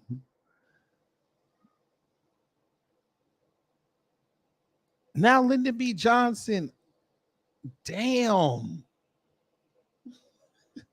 This case, there were knife attacks by various people from North Africa against Chinese people in some suburb of Paris. And one of the things that the attackers said, that why are you attacking the Chinese? And it wasn't because of anything the Chinese had done to them. He said they have nice clothes and big cars. That's not fair. I mean, that's egalitarianism as a philosophy is one thing, but the actual consequences of it mean things like resenting other people's good fortune. All right. So one response to the gap. Again, I return to this gap between African Americans and other Americans. Affirmative action. Yes. Brings us back to your alma mater, Harvard. According to I'll never live it down. You'll never live it down. Yes.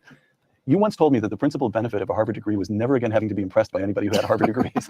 Absolutely. All right. So these are figures that were published in the Harvard Crimson, the student newspaper. In the Harvard class of 2019, these are the kids who will be graduating next June. The average SAT score for black students was 2149. By the way, these are all good scores, but for black students, 2149, white students, 2218, Asian students, 2300. Well, now that must be reasonable because it's taking place at Harvard, the seat of reason. Well, that wasn't quite how I described it when I was there. Affirmative action. Is that we ought not to be doing this? There are various laws and policies that benefit one group at the expense of another. But I think affirmative action has the distinction of being one that harms everybody, though in different ways. And so there's a lot of evidence that there are black kids who have all the qualifications to be in college, who nevertheless are failures because they are systematically mismatched with institutions whose standards they don't meet, even though they may meet the standards of 80 or 90% of the colleges in America. I remember first aware of this when I was teaching at Cornell, and I found that half the black students at Cornell were on some kind of academic probation. And so I went over to the administration building and looked up the SATs of these students. The average black student at Cornell at that time scored at the 75th percentile. Which is pretty darn good. Yes. And so that means that in most colleges in this country, they would have no trouble, and many of them would be on the dean's list. But at Cornell, the average liberal arts student at that time was in the 99th percentile.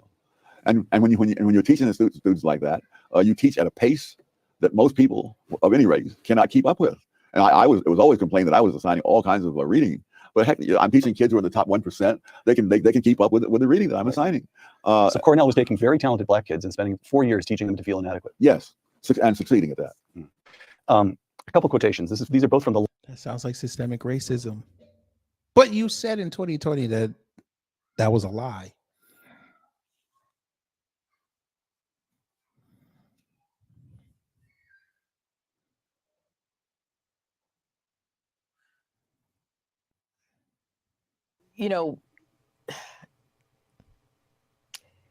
Let me go here. There's a growing concern in. Last affirmative action case to reach the Supreme Court, last big affirmative action case to reach the Supreme Court, 2003, Grutter versus Bollender. Here's the majority opinion, which was written by Justice Sandra Day O'Connor. Quote, the court expects that 25 years from now, the use of racial preferences will no longer be necessary. This upholding the use of, in a decision, 5-4 decision, upholding the use of racial preferences. Now, that's quotation one. Here's quotation two, Justice Clarence Thomas, in a dissent. Quote, I believe that blacks can achieve in every avenue of American life without the meddling of university administrators. The court holds that racial discrimination and admissions should be given another 25 years.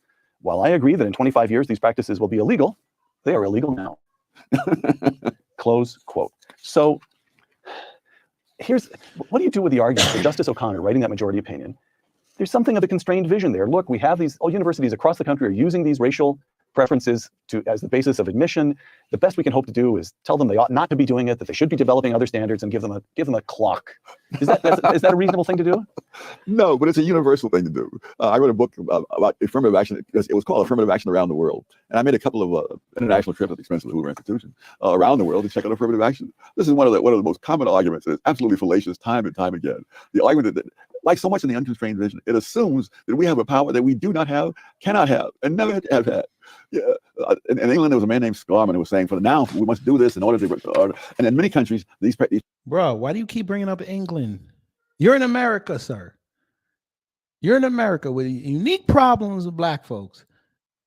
I'm going to say it, family. England imports their black problems. Damn, I'm going to get in trouble for that. God damn it! You can't make this shit up.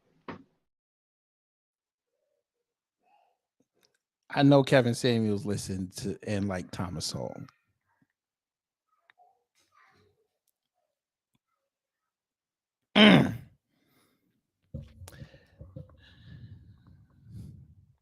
Hurricane IQ asks, why does he keep talking about England? Because these dumb servitude admire what England did back in the day with their black folks. They like it.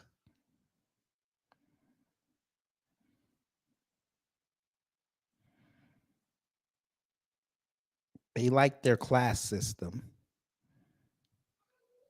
Don't worry, family, in a couple of years, even though England's starting to go to hell, they're going to bring up the fact that in that country, Indians and Middle Eastern people got to go to England and they became the biggest part of that society.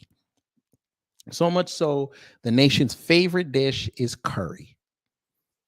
And black people should take that as an example that if you just show everybody that you are an asset, they will love you. And then we got to come back on them and call them slow.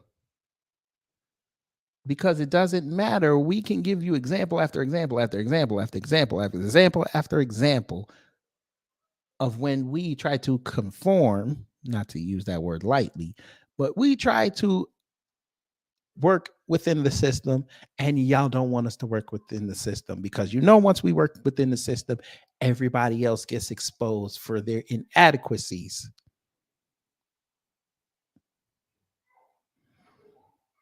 Cameron Jones, you are out of line. You're not going to hate on fish and chips. Fish and chips is awesome. Unless you're talking about the Middle Eastern people. And I don't know. I can make curry better than them. That's right. I said it.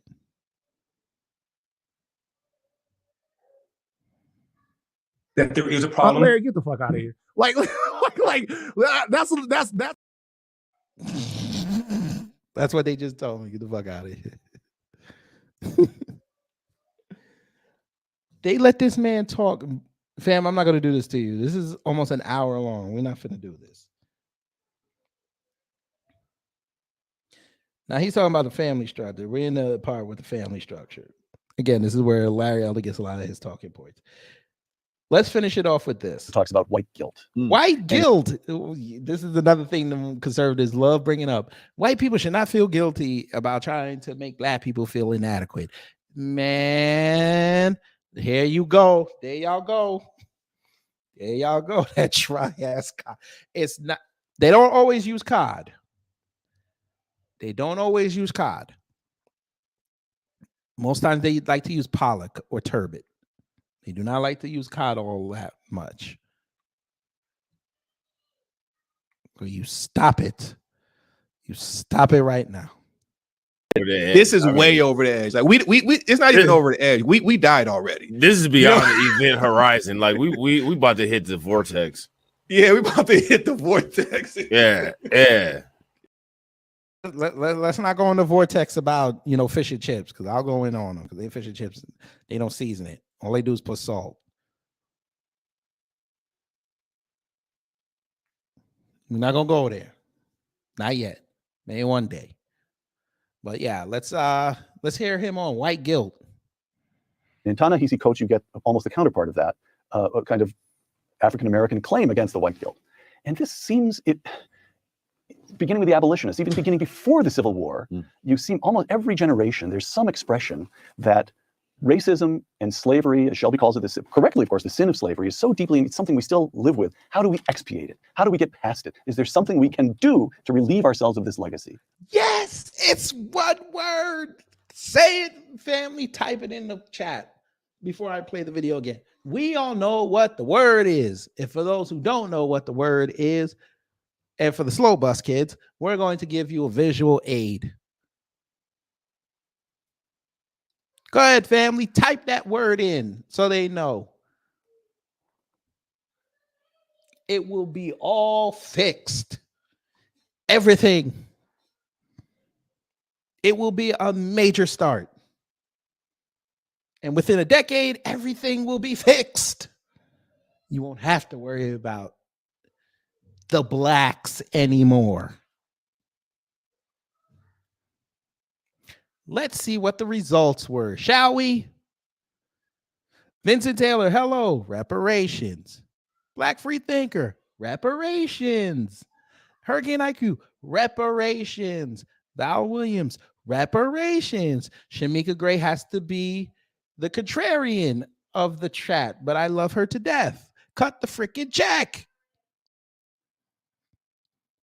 And Caledonia also says, Shamika Gray, I'm going to see your contrarianism and I'm going to up you times 2. Reparations, specifically rights, reparations, and recognition. Reparations. Yes, that would fix a lot of the problems. But we understand why they won't cut reparations, because the U.S. government would have to admit that they benefited off slavery. Can't do that because that's a massive lawsuit. But the black dumb servitude would be out of a job. Thomas Sowell is around mid-90s. Denise Scales, reparations. Brooklyn Queen 125, reparations. Emperor X, L, VC, you seem new, but welcome. You said hashtag because them 2 chicks wrote too much. You want to keep it succinct, and I like that. You wrote cut the check. Very good. But yes, that is the solution in anti-hate legislation, but specifically reparations. It's not that hard, but okay. Continue. Oh, I think you should repeat it. If you were a slave owner, I don't see any reason why you should feel differently. On the other hand, if I can't get let's go back a little bit. Is there something we can do to relieve ourselves of this legacy? Oh, I think you should repeat it. If you were a slave owner, I don't see any reason why you should feel differently. On the other hand, if I can't get over the idea of A, apologizing for what B did. Okay. Even when they're contemporaries, much less when one is dead and the other's alive. All right. I mean, Scalia, I remember saying, that I owe no man. And there you go, family. That's how he thinks about y'all. Cousins. That's how he thinks about you. Y'all should not be owed an apology. And you hear them all say it, black, white, Latino, Asian, mixed. Why should you be compensated for something that you didn't go through? Hey, you jackasses. I dare y'all. Again, I dare y'all. I double dog dare you. I double dare Mark Summers double dare you. No family double dare. I, Mark Summers, double dare you to go tell the Seattle mayor that he don't deserve the upbringing that he got because his people were interred. I double dare Mark Summers, double dare you to go tell him that. Please. And then when you're done with that, come over here. We're going to all jump on the plane together and we finna go up to New York. And then we're going to go down to South Florida. And I want y'all to tell the real estate agents the same thing. That what they family went through, they should not be able to benefit off of it. And then what we going to do? We finna go to the airport. Because, the plane got to land at the airport. And then we're going to go to the international terminal. And every motherfucker that comes off that plane looking for a better life here in America, but you know what? It's 2023, so we'll do something better after we go to the airport. You tell all them motherfuckers over there that they do not deserve that life, what they people went through. They do not deserve that. And then we're going to go to the border and do it. Come through. Let's do it. Show me y'all have balls. Please show me. I know they're in your favorite white supremacist pocket, but show me something. Bunga TV, you called him the mold. He is mold. He is crusty mold.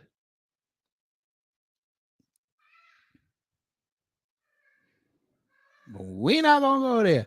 Cameron Jones, you're making too much sense. We can't have that conversation here. We cannot have that conversation here. You know what's going to happen when we have that conversation here. YouTube going to be on their thing. You know this. bro, what you on? Then they gonna be like, oh, you talking about that? Oh, okay. I told y'all bitches I had dick at the bottom and titty at the top, bitch, from day one when the door fucking open. It's a round. It's a rap for you round. And a rap for your round. I'll let a round rap around every rap around till it's rap around. This rap around. I'll rap around a round rap. I'll let a round rap around round. How you gonna get around that?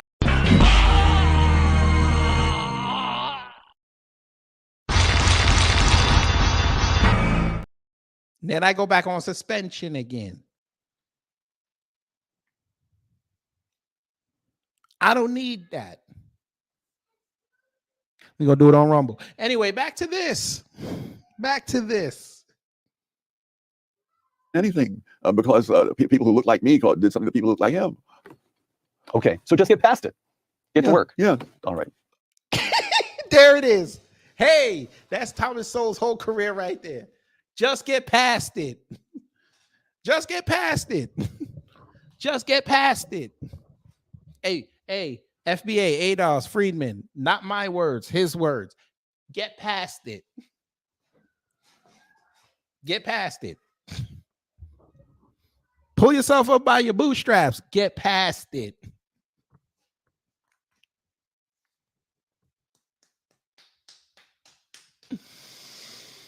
That's what he said. Get past it. But white people over there bitching about what the government does every day, they don't have to get past it. They're being patriots by calling it out.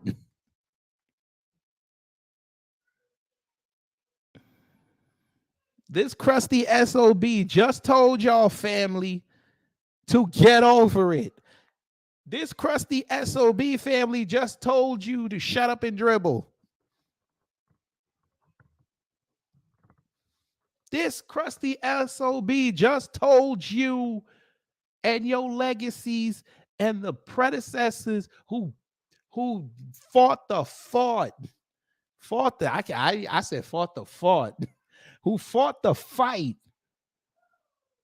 So my family could come in. So y'all can be doing what you do. So y'all can get in 2023, y'all can get the reparations argument forward. He told y'all to get over it. Torian, you could type it.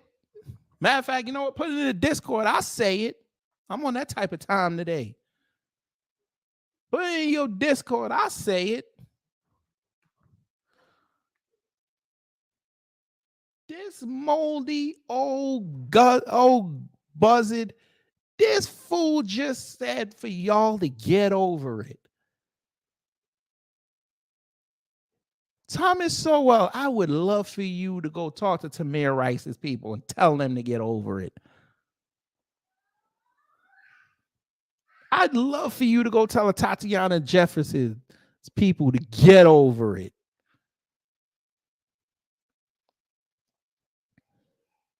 I would love for you to go tell that young black woman in Orlando who got lynched to go get over it.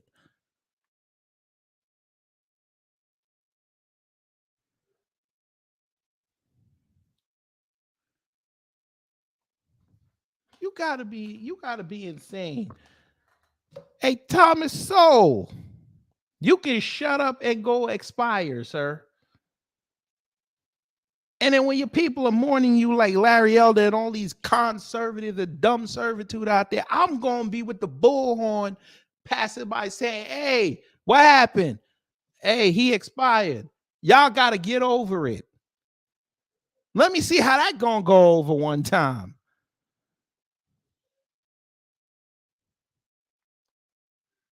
This man just said, for reparations, y'all get over it. Negro, you were born in North Carolina in the 30s. What kind of legacy are you telling your people? This is how you honor your people. Are you serious?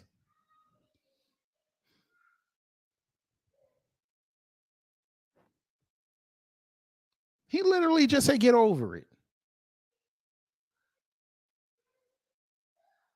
Like somebody said in the chat, fine. Then we can say that about this whole Israel Hamas thing. We can say this about Ukraine. Get over it.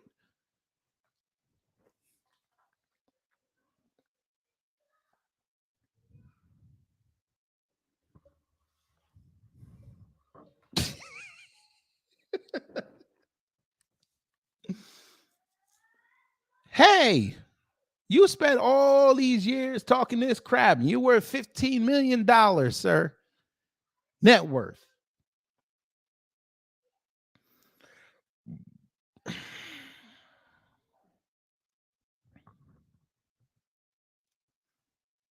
The griff is beautiful.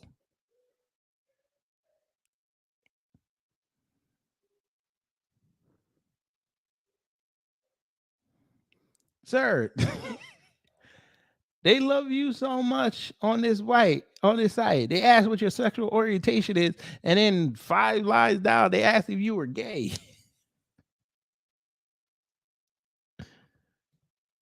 Because they know how dumb Americans are. They're gonna ask.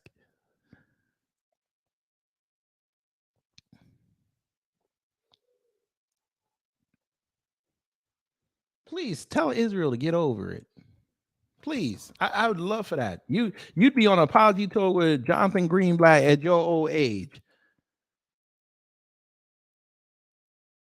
Why didn't you talk about what was going on with this economy, sir? Now all of a sudden, now this thing pops off. This was the other thing I wanted to bring to your family. Ever since this thing popped off, and I've been watching, that's why it took me so long to say something.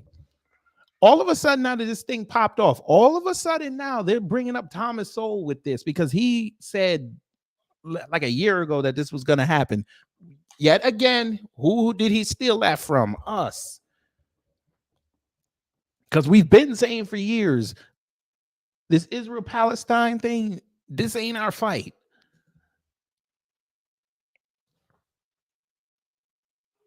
No, Torian, no. See, you can't have him go higher than that. No. And I'm gonna show you before we leave why you can't. I'm gonna show you why. Because as much as the black dumb servitude wanted to lead us to think that everybody loves Thomas Sowell, he's just misunderstood, and he's not propped up because we don't say anything about him.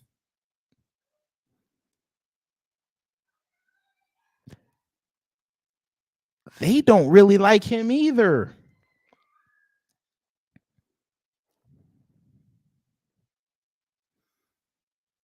I'm trying to find it. Look, this is how much they love him, family. He gets a spotlight in 2021 from the Hoover Institution. He's been with them for 40 years, and he just got one. 40 years.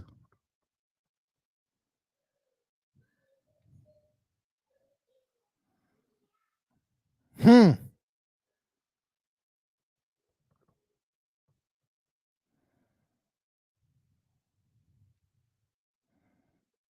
And he went through his whole history.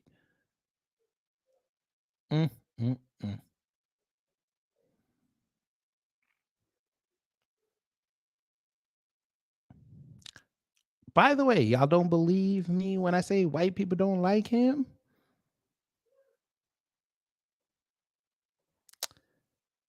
Ooh. Yeah. Oh, they won't show. Hey, black dumb servitude, why won't you show these things? Why won't you show this? Huh?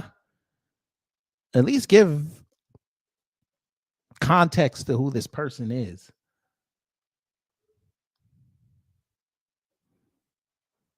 The man literally sat there and said gangster rap comes from white people. Po white people. This is what he said. This is what he said. He's no better than any of these tethers who run around and say that y'all didn't create hip hop.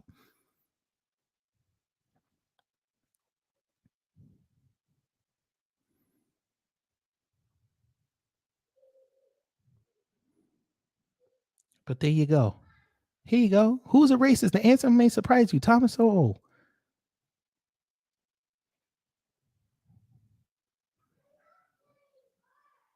He wrote a whole opinion piece. Whoever wrote this went in on this man.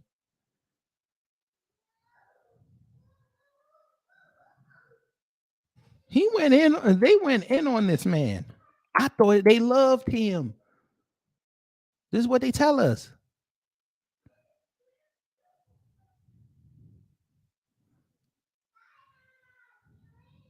Maybe this is what he wrote because it says it's a guest editorial. So he did write this. So you call yourself a racist, sir? All right. I was gonna hit y'all with the Reddit stuff. I guess we could do that before we get up out of here. Y'all want to see what Reddit thinks of this man? I guess we could do that.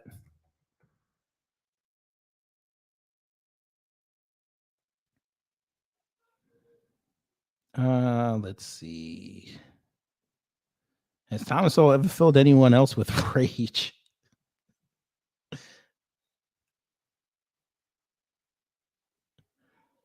Let's see. Somebody called him a token.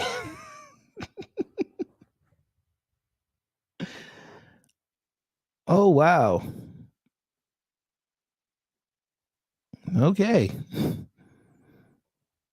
I thought, hey, according to them, he's supposed to be like the God. He's like God, is he not?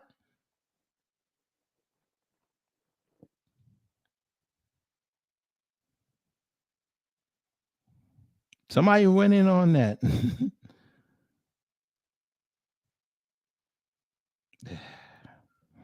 White people don't like this man. Somebody said it's a nigga trick.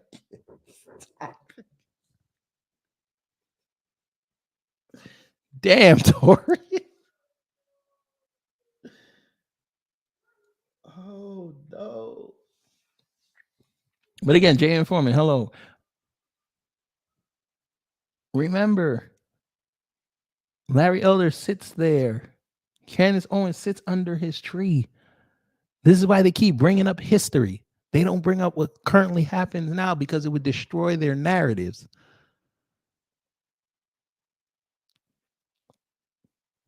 He does not look like Count Chocula. Y'all are dicks. No, his parents did not raise him. His mama gave him up to adoption to his aunt, and then she died giving birth to another kid.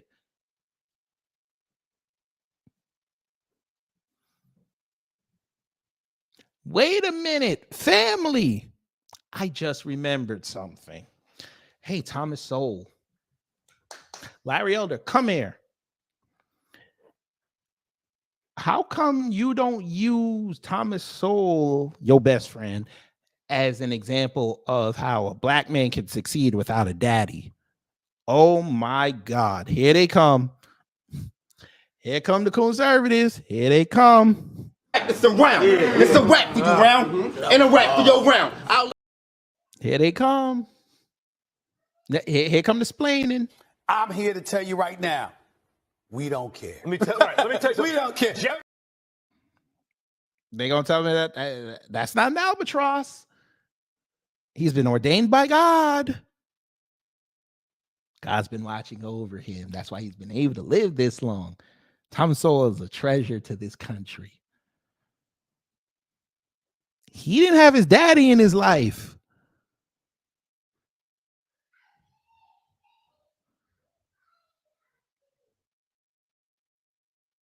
Oops. He didn't have his daddy in his life, and guess what he turned into? What did he turn into, family? Say the 4-letter word for him. Oh my God, bro. We gonna keep this? Nigga.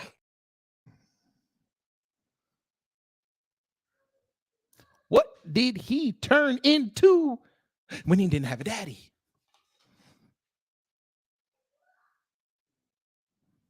Oh, we talked about Tatum Tots already, Tarek, I'm sorry. I don't know how to pronounce it. I don't know if it's Tarek or Tariq. Sorry. It might be Tarek.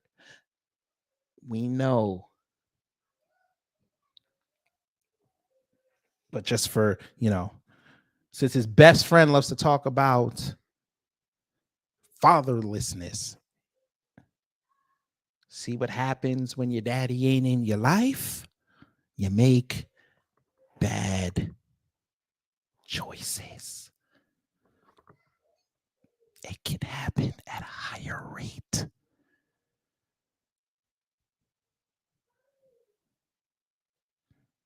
See, when you have your daddy in your life, just like you said, you left Marxism and went all the way down to conservatism, you would have found that way sooner than you did. See, when you have your daddy in your life as a man, you can admit you were wrong. Sir, you never admitted ever in life. I've heard a lot of your speeches. You've never admitted that you were wrong. You said, and I quote, I didn't know all the data. That's not an admission of guilt. That is not an admission of being wrong. That is an admission of ignorance. It's not an admission of being wrong. We can forgive an ignorant person. We cannot forgive a person who's been educated and they still act wrong. We don't forgive them.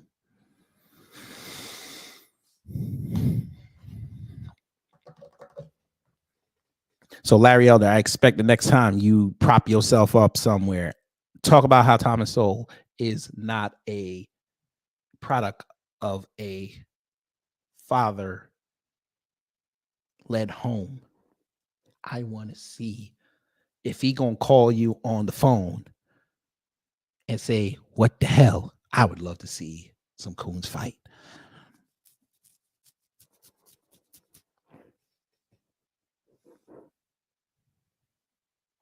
Oh, it's Tariq. Okay, I'm sorry. Tariq. Okay. Peter Robot said, yep, his father died a couple months before he was born. His mother couldn't take care of them because she had 4 other children with his father to raise. So she gave him up to her aunt. Still a fatherless home. You didn't say aunt and uncle. You said aunt. Fatherless home. Hey, Thomas Sowell.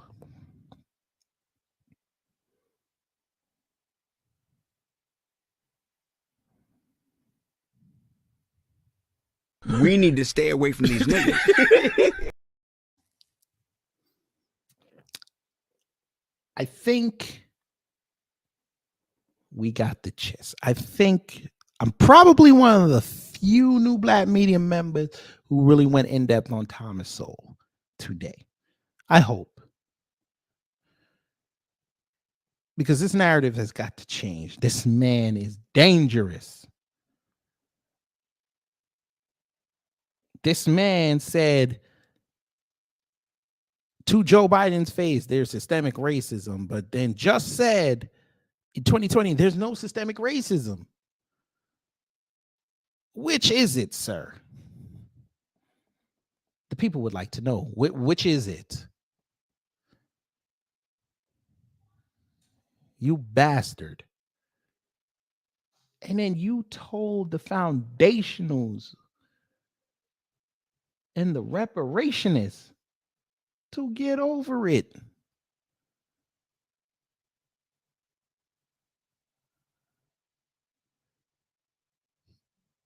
You just told damn near 58 foundationals, okay, 55 foundationals to get over it.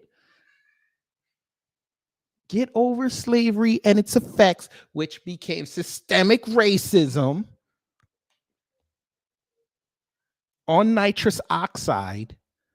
You just told them to get over it because I'm worth $15 million and I'm a coon and I get to go on Fox News and other places. And I have a job at Stanford University. I'm the Negro that made it.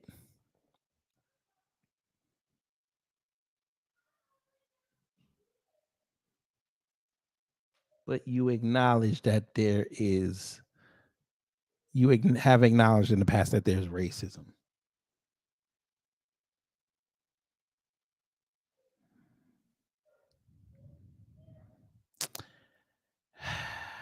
Free my people. No. Free my people. Free my people. No. And you wonder why I made the thumbnail the way I did.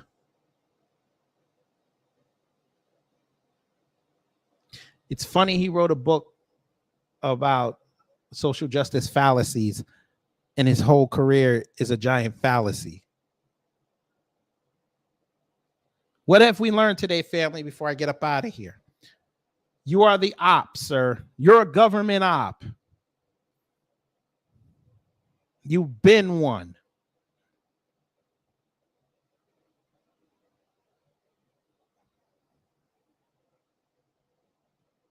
You're an agent of chaos, and you hate black people.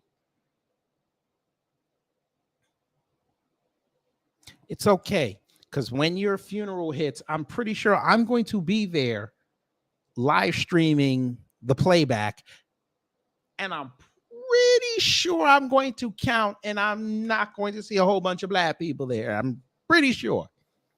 Oh, we'll have the notable names there, of course. Candace, Larry. Larry will probably be a pallbearer. And others. Gonna be a whole bunch of white people. This man, family, this man told the foundationals to get over it. I need y'all to remember that part. You know what? We might play that shit again before we get up out of here, just so y'all can record it on your phones. Just so y'all can record it on the phones. And whenever somebody brings up Thomas Sowell and say black people need to listen to him, y'all understand what he said. He told y'all to get over it. Let me see. Where was it? No, that wasn't it. Where is it?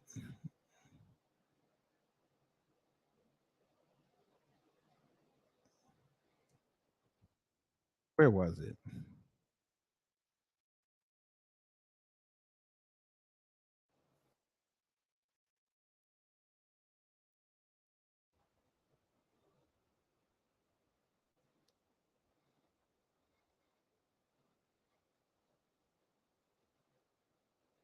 I think I found it.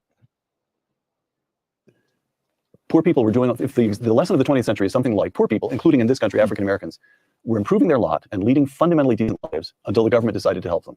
Yeah, yes. That's a fair statement. Well, they're better off economically because of what's been given. Right. But of course, when you have the crime rate, I mean, I got the first inkling of this some years back when I was at some school in Harlem doing some research, and I looked out the window and I mentioned in passing that when I was a little kid, I used to walk my dog in that park, and looks of horror came over the students' faces. Nobody in his right mind would have a child going to that park, walking a dog or not. The principal was warning these students not to cross this park, which is about a block and a half wide, even in groups of 6. When I told them about how in hot summer nights I would sleep out on the fire escapes in Harlem, they looked at me like I was a man from Mars. People were doing that all over New York. They were doing it in Philadelphia, Washington, wherever I've known people. That was a common thing for poor people. We didn't have the money for air conditioning. Right. You slept out on the fire escape or in the parks. Where Walter grew up in Walter Williams grew up in a housing project in Philadelphia. He was saying on the hot summer nights, the people would be in this project have little balconies. They'd sleep out on the balconies, and the ones on the first floor who didn't have balconies would sleep out in the yard. And that there were old men who you could see sit on a hot summer night, sitting outdoors into the wee hours playing cards or checkers or whatever. It was a different world. It was a safe world. And it was infinitely safer. Now, what about family structure, Tom? Again, I'm quoting you. Most black children were being raised in 2-parent families in 1960. 30 years after the liberal welfare state, the great majority of black children were being raised by single parents. Among black families is 25% then. Now, including the war on poverty and the Great Society and so forth, what would the country look like today? A lot better. You would not have the same rates of crime and so on. Because you see, you can't have a welfare state in a democratic country unless you first have a welfare state vision. And when you buy all the assumptions of that vision, then you're buying a lot of trouble. One of the episodes I think epitomized it was in France in this case. There were knife attacks by various people from North Africa against Chinese people in some suburb of Paris. And one of the things that the attacker said, that why are you attacking the Chinese? And it wasn't because of anything the Chinese had done to them. They have nice clothes and big cars. That's not fair. I mean, that's egalitarianism as a philosophy is one thing, but the actual consequences of it mean things like resenting other people's good fortune. All right. So one response to the gap, again, I return to this gap between African Americans and other Americans, affirmative action, yes. Which brings us back to your alma mater, Harvard. According to I'll never live it down. You'll never live it down. Yes. You once told me that the principal benefit of that most colleges in this country, they would have no trouble, and many of them would be on the dean's list. But the best we can hope to do is tell them they ought not to be doing it, that they should be developing other standards, and give them a clock. Is that a reasonable thing to do? No, but it's a universal thing to do. I wrote a book about affirmative action. It was called Affirmative Action Around the World. And I made a couple of international trips at the expense of the Hoover Institution around the world to check out affirmative action. This is one of the most common arguments. It's absolutely fallacious time and time again. The argument that like so much in the unconstrained vision, it assumes that we have a power that we do not have, cannot have, and never have had. Yeah. In England, there was a man named Scarman who was saying, for now, we must do this in order to, and in many countries, these programs were set up with an actual cutoff date. So it was set up in Malaysia with a cutoff date, I think, of around 1990. And in Pakistan, it was supposed to go for 10 years. Mm-hmm. None of those cutoff dates is a thing. These programs not only continue, they increase, they spread. So the idea that you can control the future because of these wonderful sounding words, I can't think of a country in the world where that's ever happened. In the case of Pakistan, they did have an actual cutoff date. And because people in East Pakistan were, for whatever historical reason, way behind the people in West Pakistan. And so there's these preferences for East Pakistanis. Now, before time for this thing to expire, the East Pakistanis seceded from Pakistan and formed a new nation of Bangladesh. Right. And the preferences continued right on because there were other groups that had been added to it. And so once you get the constituency, you can't say no to them. I see. It is an argument that has never worked out anywhere that I've been able to check. All right. So Tom Sowell says no to the welfare state, no to affirmative action. What is to be done? And now you were kind enough to share with me the galleys of your forthcoming edition of Discrimination and Disparities. Let me give you a few quotations from some of the percent every year since 1994, as far back as 1969. It's somewhere in there. I forgot where it was, but yeah, he told y'all to get over it with reparations. Get over it. Here it is.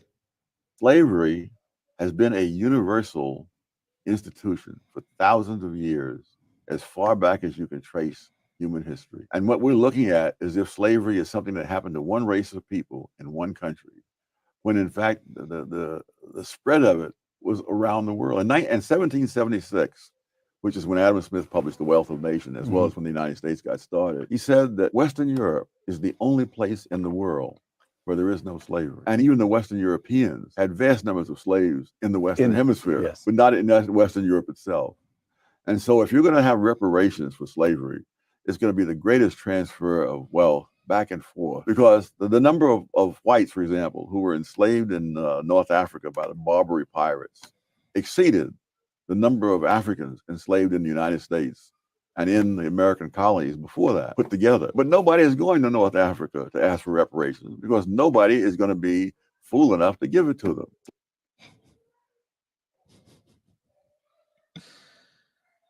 Oh boy. There's your man. There's their man. There's their man. That's another one y'all can use. But like I said, it's somewhere in there, probably maybe in 45 minutes back.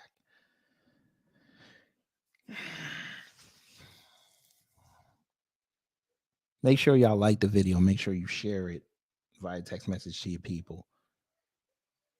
They're going to keep trotting this man out for the next year. Watch what I tell you. He don't like Biden, so this is going to be a big boon for the right wingers. But just remember,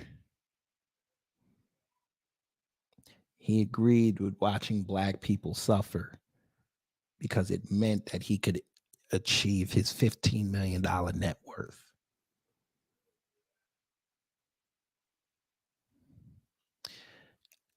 I'd like to thank y'all for coming in.